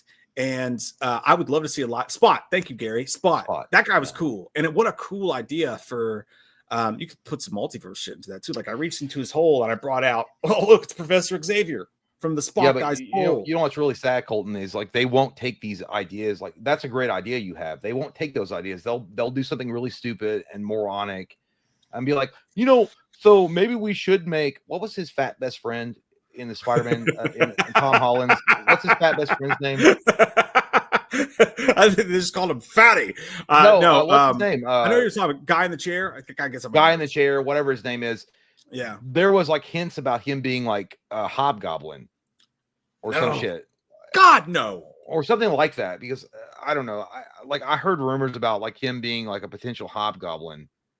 No, and I'm like, no. I mean, it could have been like I was just like trolling down subreddits and I saw. No, I think that was a super chat we had a couple weeks ago. Someone said, yeah, and I'm like, that would be like no, dude, no, that ain't for me, dog. That ain't for that me. Guy's so fucking whiny, dude. He's like, why doesn't Spider-Man ever want to hang out with me? Like in every movie, he was just in that Novocaine movie with Jack Quaid, and he was like, Peter, don't do it. You're gonna bleed out. There's something so annoying about him. I don't mind. No, I don't mind that character that badly, but when they try to make him more than he actually is, I'm like, all right, guys, come on. Like, Hobgoblin? No. Are you kidding me? I'm not saying that he would be Hobgoblin, but I'm just saying even if he became a villain at some point, it just screams like CW storytelling. Like this is weird. Hang on, where am I at here? This is odd. I'll be back. Hold on. I'll be back. So one take says that It Ends With Us gets a big reaction at the CinemaCon sizzle. Is It Ends With Us not the movie with Blake Lively and Justin Baldoni? Am I wrong here? That movie's been out for a minute, right? Is that not the same thing that's like causing all this? Why are they doing a fucking sizzle reel for It Ends With Us? Is it like law documents? Is it like a deposition? Like the Johnny Depp situation? Like why the fuck is that getting a reaction? Am I wrong? Is this a joke? Is this a joke? I don't understand. That makes no sense to me. It Ends With Us. That's the movie, right? Daniel, I feel sorry. My girl made me go see that dumb shit. I don't want to see it just on the fucking stance alone that shit seems awkward as fuck, right? Imagine going seeing that movie about these two who you know are embattled in a crazy court case, like making out with each other and dancing and shit like that. Like who the fuck wants to watch that? Like, that's crazy. Why would you do a sizzle reel like the hottest court case in Hollywood? Oh, it ends with us. No, that is the name of the fucking movie. I'm not crazy. Why would they do that? I think he's joking. That's got to be a joke. It's got to be a fucking joke. The Baldoni cut. The Baldoni cut. Where it just shows the behind. Dude, could you imagine if they released that? Like he had like a fucking pin camera the whole time, and it's just like Ryan Reynolds screaming. I was like, how dare you call my wife fat? Like, that would be crazy. I'd watch it though. That would be the hottest Netflix documentary in ages. It's got to be a joke. I can hear Jay. It sounds like he just started his air conditioner. The fuck? I did. Hi. It's hot in here because I can't wait to like the hate comments on this is gonna be fucking legend. Honestly, like I think it's going pretty well. I just like you guys did start the stream in accordance with when that particular Sony thing was happening. We'll see. Something's going to come out soon. You can see my left nipple. This is the left nipple. This is the Anyway. right. Yes, I can see it. I got to pee a little bit. Just a little bit. Not have to go yet. I'm just warning you guys. I do have to pee a little bit. Action says a current affair. Remember that show? Yeah. What about You guys it? know, what was the show? It sounded like Trivial Pursuit. It had like a pyramid and like dun, dun, dun, dun, dun, dun, dun, like the movie news. The shit was scary. Like it gave me the willies back in the 90s. I don't know. I thought you were talking about like Carmen Sandiego or something. Current Affairs from Australia. Current Affairs. Yeah, that's what Action was talking about. Current affair. Yeah, it was like the Menendez brothers, like, you know. Yeah. Like I think he said they were Asian. Isaac, You were from Cable Guy. Isaac Halverson's clickbait. Scream it. We didn't know. We thought the news started 3 hours ago, and here we are playing with our dinghies. Goddamn time zones. Stupid time zone. Kyle, the logo on my shirt was Justice League. We were talking about that earlier. Jay bought me a Justice League shirt back in the day, and it's a nice gym shirt. Nice shirt. I just washed it too many times. I'm still wearing it though. That's what friends do. Jay seems like the guy who has given a woman a golden shower subconsciously. Joke's on you. I was conscious when I did it. Is that your wife? I How'd just she get did in it. here? I was like, yeah, you want to try something weird? Oh, me. Okay, the Sony panel's now starting. Sony panel's starting. Here we go. We're waiting. Give it to us, Steven. Give us the news. By the way, it's not like we can just show you guys what's going on because we would be taken down immediately, like without a doubt. We can't show it anyway because they're not fucking airing it. We're waiting on news to come out from people who are there. Oh, I thought they were live streaming it in some No, way. they're not live streaming it. They're not live streaming it. But at any moment, we could have Sony news from Sony. Yeah, you know what I watched today? Yesterday? True Lies. Great fucking amazing. Film. Amazing. Awesome. James Cameron, by the way, director. Right. Dude, do you Mastermind. understand? And when the movie business crashes, I will fucking go to James Cameron's house and I will be like, it's your fault. Would you? Because let me ask you a question, dude, before you get into it. Imagine how well received would a James Cameron led like Avengers movie do? Or how well do you think? I think it would be amazing, dude. Holy fucking fuck. amazing, dude. But like it's kind of like a perfect storm of ass for movies, right? Because you've got this world in cinema where no one wants to do practical effects anymore. Like we were talking about earlier with the Ninja Turtles, nobody wants to do practical effects anymore.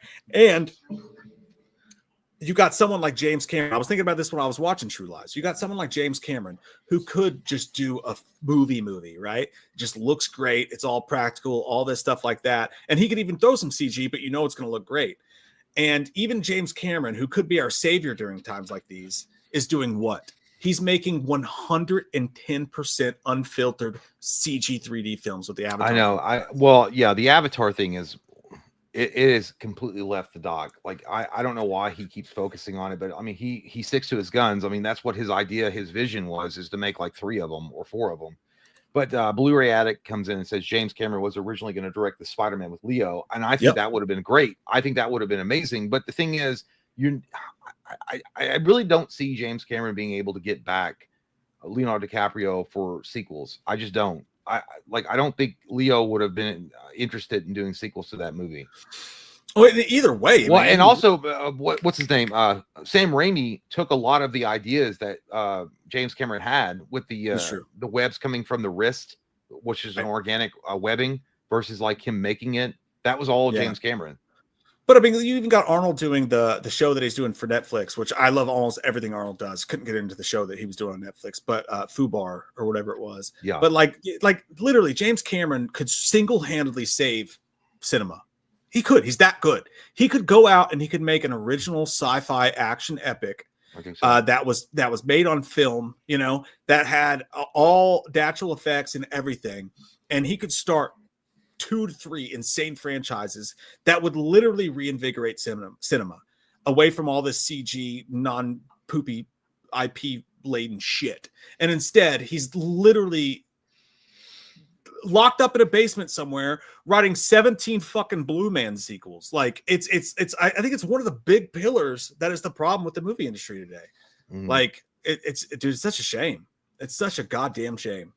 You watch it here, Roberto Montes. Yeah, we can't watch it live. We can't either. We're just waiting for updates, and we're going to talk about them as they come.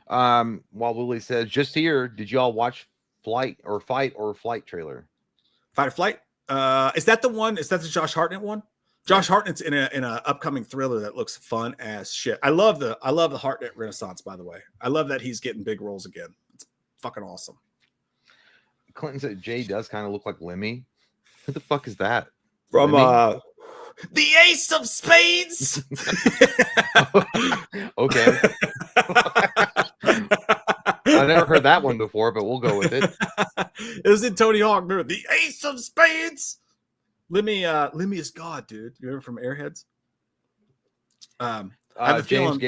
Space Ghettos 93 says James Cameron's R-rated Jurassic Park and in the franchise. That's a great idea. That's a great idea. 110% would watch. I do. My pee has now reached fruition, and I must let it out. I'll be right back. Okay, that's fine. I'll see you soon. I'll see you real soon. The B says that would be awesome.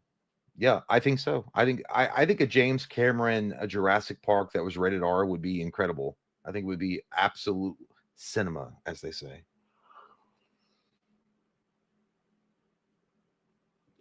Tomo says, I wonder how many editors are just spamming enter as news comes out. Let the AI do the articles. Probably fucking a lot, dude.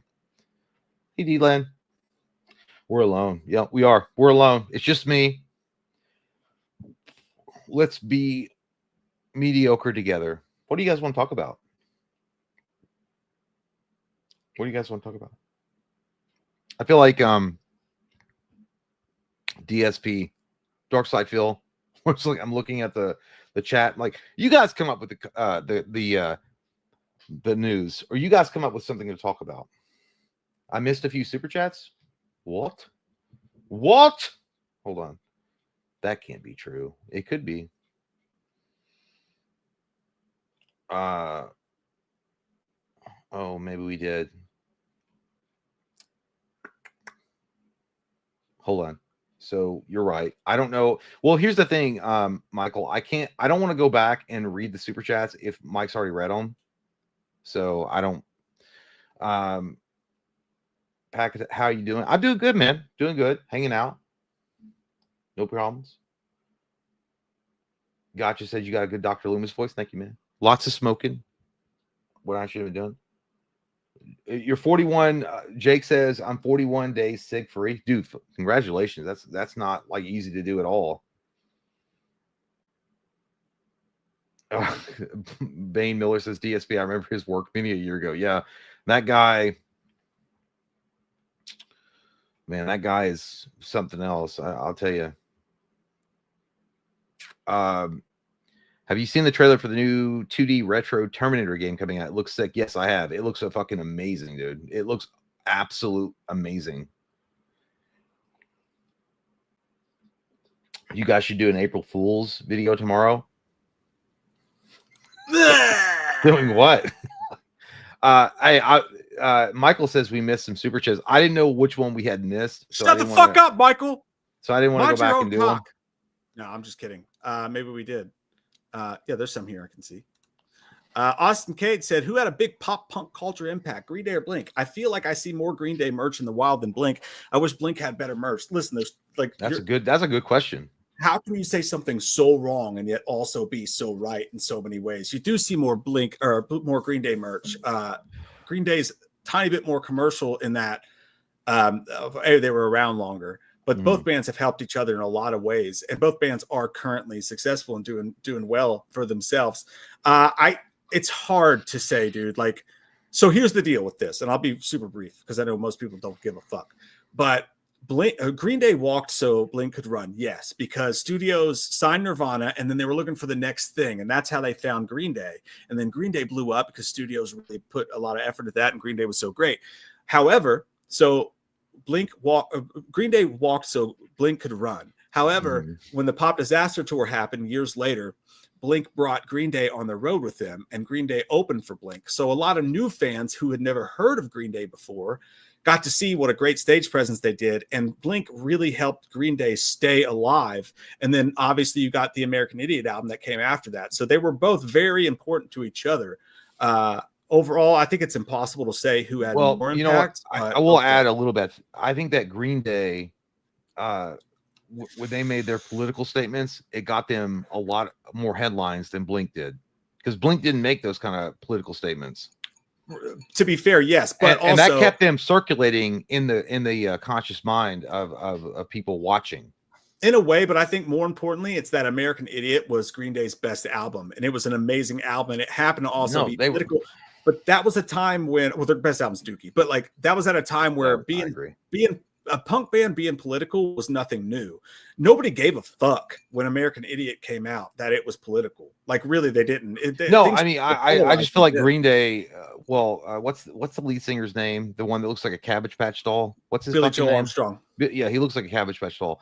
Like when he comes out and says, "He doesn't fuck America, I'm gonna pee on the American flag," setting on fire and saying he wants to be, in England, be like an actual citizen of England. I feel like he maintained. He's like, hey, keep talking about us. Blink-182 really never did that. Tom DeLonge from Blink-182 went out and did like UFO shit, which they kicked him from the band. Well, they didn't. Kick him, he left, and then they hired that guy from Alkaline Trio. So I don't know. I feel like that's what it was. It was a pretty good marketing strategy.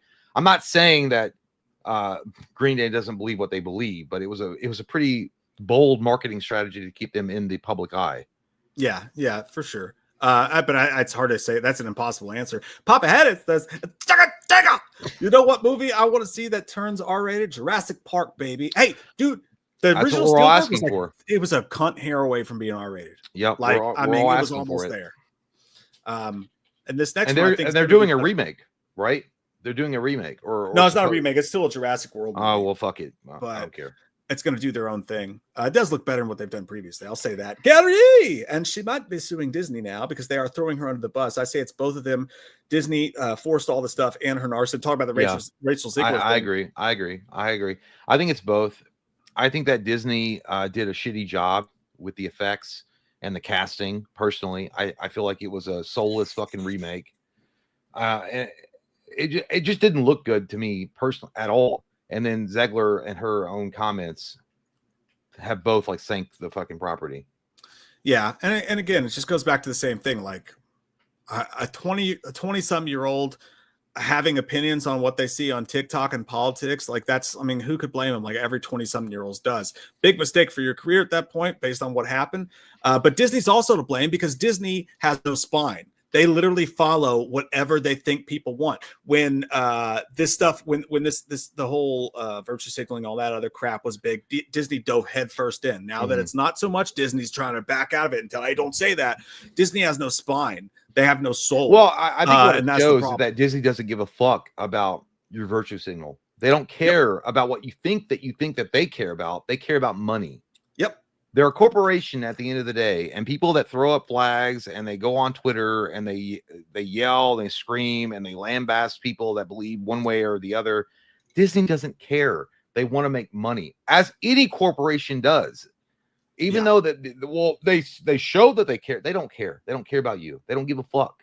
They want money, and they'll always go with whatever is the overall popular thing in America at that time. So yeah, people crack me up because like when it comes to Scream, right? Oh, I'm gonna boycott Spyglass because they fired Melissa Barrera for her beliefs on Palestine, and it's like I'll boycott everything they do, and then they'll be like, I love Disney, and it's like Disney is the most soulless fucking corporation ever. They sued a family for trying to put Spider-Man or some shit on a child's tombstone. I saw that. Yeah. They sued another family because their wife died of food poisoning. Disney is like fucking evil as shit at its fucking core, and none of you give a shit because it's not popular boycott, and you want to go see Snow White or whatever the fuck. Everyone's so full of shit. It's crazy. Fuck crazy. It's corporate America, guys. Like they don't care. Yep. Gary says, have you heard Afterlife, the new Evanescence song for the new Devil May Cry? For fun, they're doing a Devil May Cry show. What the fuck? That's amazing. That's crazy. Was the movie good?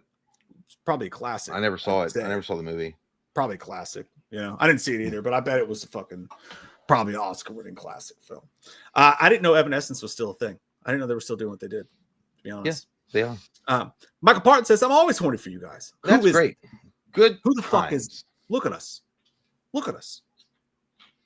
You're nearly 40, but over 40-year-old. Not yet, babe.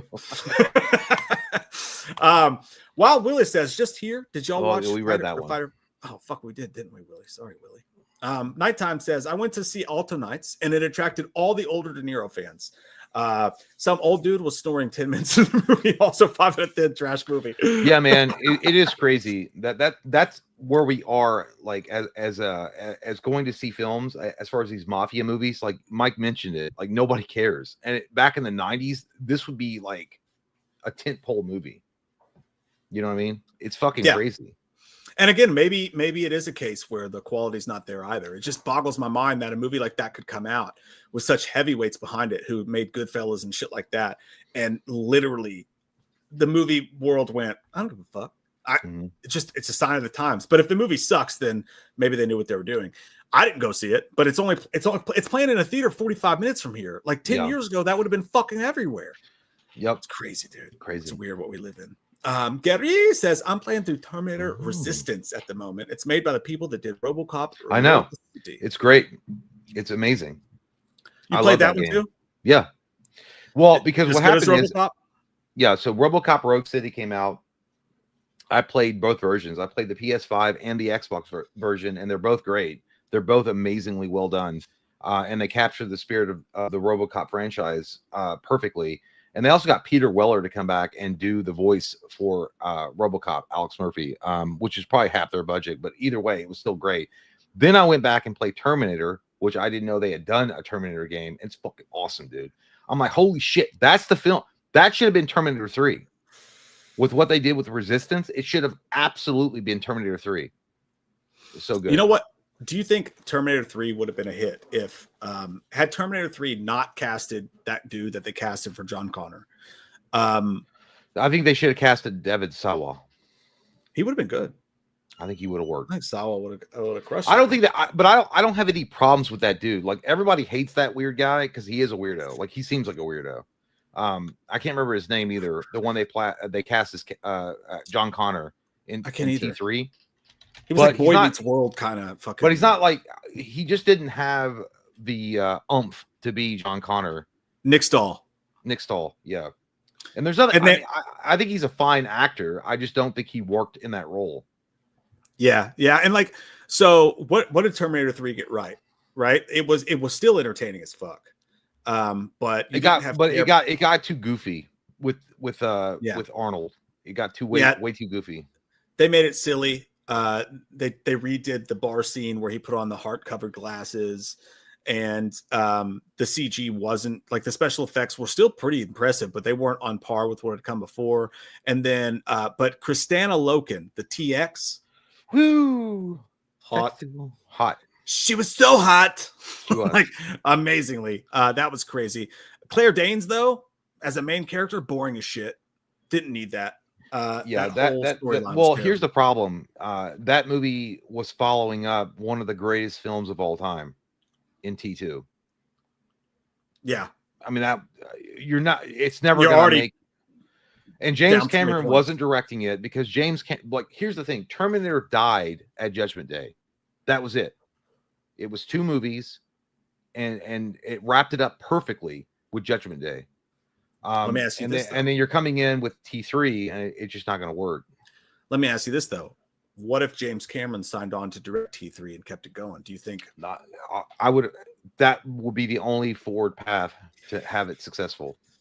If he were writing the script and then directing it on top of that, it would have been great. But I don't think. I feel like James Cameron was in the same boat that Wes Craven was with Nightmare on Elm Street.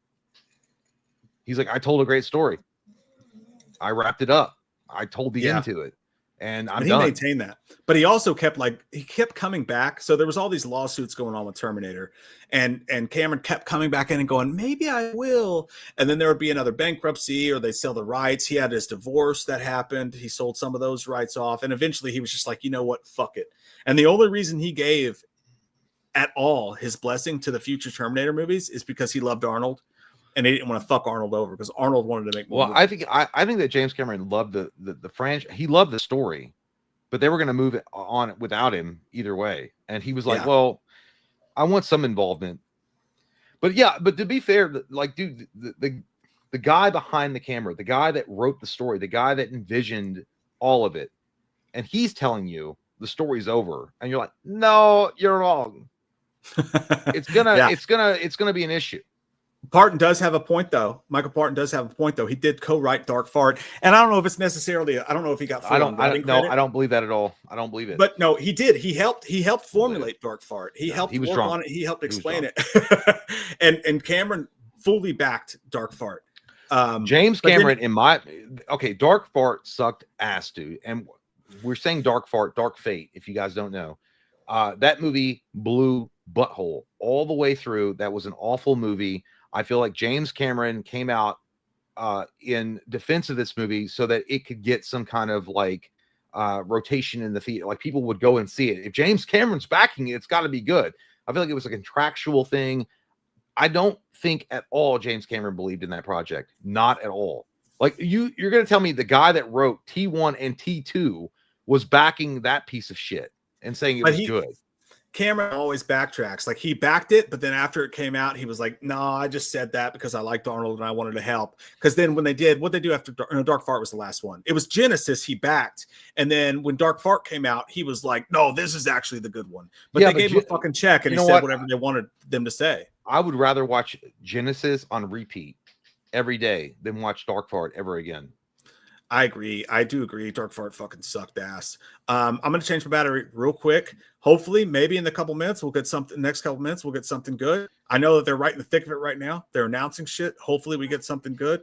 I know. I hear you. Who just said that? Hound Gamer said, when does the presentation start? It allegedly started 30 minutes ago. We're still waiting for something. We're still waiting for something. Maybe something will come. Maybe I'll come. Maybe Jay will come. I mean, we'll see what happens. I mean, maybe the night's still young. I'm gonna change my battery real quick. I'll be right back. Austin Cade says, as a big CD collector, I hate new paper CDs. I miss the old plastic ones that looked better. I know they're trying to get the vinyl crowd, but it still sucks. Yeah, well, I know that the vinyls have been coming back recently, and a lot of people are in, and they look. I think they're cool. I don't have a record player or anything like that, but yeah, I get you. But I think that I'm actually shocked that CDs and things like that, like physical media, are still a thing. I just am, because I feel like with all the advancements in technology with like music, for instance, like you could just download the song that you want, right? You can go on YouTube and watch it on Vivo.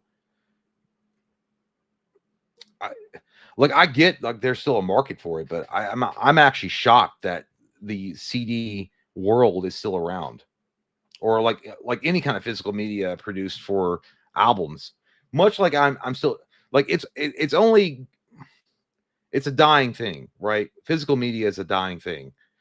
Movies, CDs, all that shit, it's all on the back burner. I'd say in 10 years, it's all gone. You're muted. No, I wasn't. I was talking at a pace that only our followers could hear. You must not be a real one. But that's what I feel like. I feel like all that shit's gone. I feel like, or it's on its way out. Unfortunately, but it doesn't need to be. It's another mistake, dude. It's another fucking mistake that No, I Hollywood's agree. making. It's adding right into the fact that they're putting out shit movie after shit movie. One more mistake in the cog of mistakes that Hollywood's making is going away from physical media, dude, because it literally, that used to be, movies could come out and not do that great, but they could find a second life on video, and movie studios could count on that, and it would give them the revenue stream to actually continue to make original shit. Now they're just taking whatever cheap angle they can get, and they're fucking themselves. Like, Yeah. It's just bad, dude. It's real bad. Movies are in a really bad state. I'm genuinely concerned that we're not going to have fucking and like when you buy physical, you actually own it. Yeah, like that's, you know, and I like a few live streams ago, someone had mentioned like there's no protection for people that buy like digital at all. Like if you buy like a digital game and you buy it through a service that like just goes belly up, it's gone. You can't get it back. You can't play it. It's just gone. So basically what you're doing with digital is you're renting it. You're renting it and you don't own it. And also you get these fucktards in Hollywood that want to go back and they want to edit out things that they feel is inflammatory or negative or whatever. And they edit these films, these classic films, and then they put this. I think one of the, there was a movie that just came out that they redid, and they edited out like a scene because they felt that it was offensive. I don't know if it was a big one. It was a big movie, and I can't remember what it was, but they were like, no, that's offensive. So we edited out that part, and now we give you this edited version of this film. That's bullshit, dude. Like I like, at least if you had the physical media, you can watch the film as it was intended by the director or the writers. It goes back to the same thing, man. Like, I mean, like Hollywood has gone away from caring about people who love movies. Mm-hmm. Now it's basically the YouTube model. What's trending? What can we make trend? And how do you make things trend? You put them on streaming. So like if something's top 3 on Netflix today, it's going to stream. You have to, in order to be popular, in order to make a mark, you have to have something that trends so that people will feel the need to watch it so they can talk to people at the water cooler at work the next day. Yeah. Cinema used to be that. It's not anymore, and it's just dying. It's just bad, dude. It's real bad. Like Black Friday used to be a fucking thing, dude. You go out on Black Friday, be like, oh man, I'm gonna go to Walmart, and I'm gonna get all those little dots and like buy all this shit. And, like they don't even do that anymore, dude. It's bad. It's so bad. We're in a fucking place. Well, you know what's not bad is the fact that we had so many of you guys tuning in and watching us and having a good time. But unfortunately, nothing's come out that's worthy of news. Almost, or maybe almost.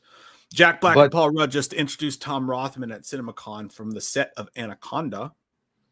Yeah. But you know what? It was our fault. We didn't know about the time zones, and so we kind of fucked that up a little bit. But hey, you guys that joined, that you guys are new, really appreciate you guys sticking around. Like Mike said, we do this about twice a week. Be cool if you guys came back. Might not be a con or something going on, but I had a good time. Yeah. So it is slowly starting to trickle a little bit here. Paul Rudd and Jack Black say hello to CinemaCon as the intro Anaconda at the Sony presentation coming to theaters this December. I don't know if there's going to be a trailer drop or something like that, or even if it's going to come, but or not. But yeah. So far, jack shit. Hang on. Where were we on? Let's see. I think we caught up. Let me see. I think, did you answer Gary? I did not. Their next game is 80s and something similar to RoboCop. I think Dread or Starship Troopers. I want Rambo, Die Hard, Universal. Dude, if they create a fucking, that'd be great. I would love if it. the people who did the RoboCop game create an old school action movie video game franchise, holy shit balls, that'd be crazy. I would take RoboCop v Terminator like 100%. But that was a great game. Even back in the day, that was a great game. Austin Cade said, "Yeah, no, I read that one." Did read Austin. Gary also says Terminator Zero was good. It's a news story set in Japan. I think you skipped my last. So we just read that one. So no, that was an anime, right? That came out on the Netflix. anime one. Yeah. Apparently, people really love that shit. Like people, we should do a watch along with it or a commentary or something. I would love to see it. To be honest with you, I'm not a big anime guy, but I don't know. It could be great. People say it's great. He says Timothy Oliphant is the T-800 in Terminator Zero. Oh shit, I didn't know that. Wow, man. Now we have to watch it.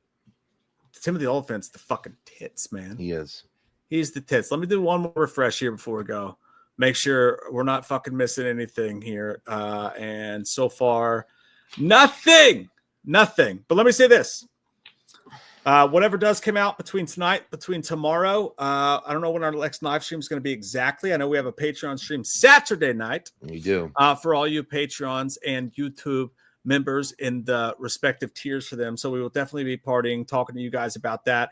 And if something does fucking cool come out, it will be covered on this channel. So if you're here, may not be at the moment, as again, we messed up the time of it, but it will be covered on this channel. So please do subscribe and click the bell so that you're notified when we put up those videos. Thank you guys for hanging out with us tonight.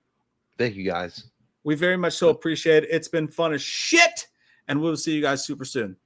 Bye, guys. Good night.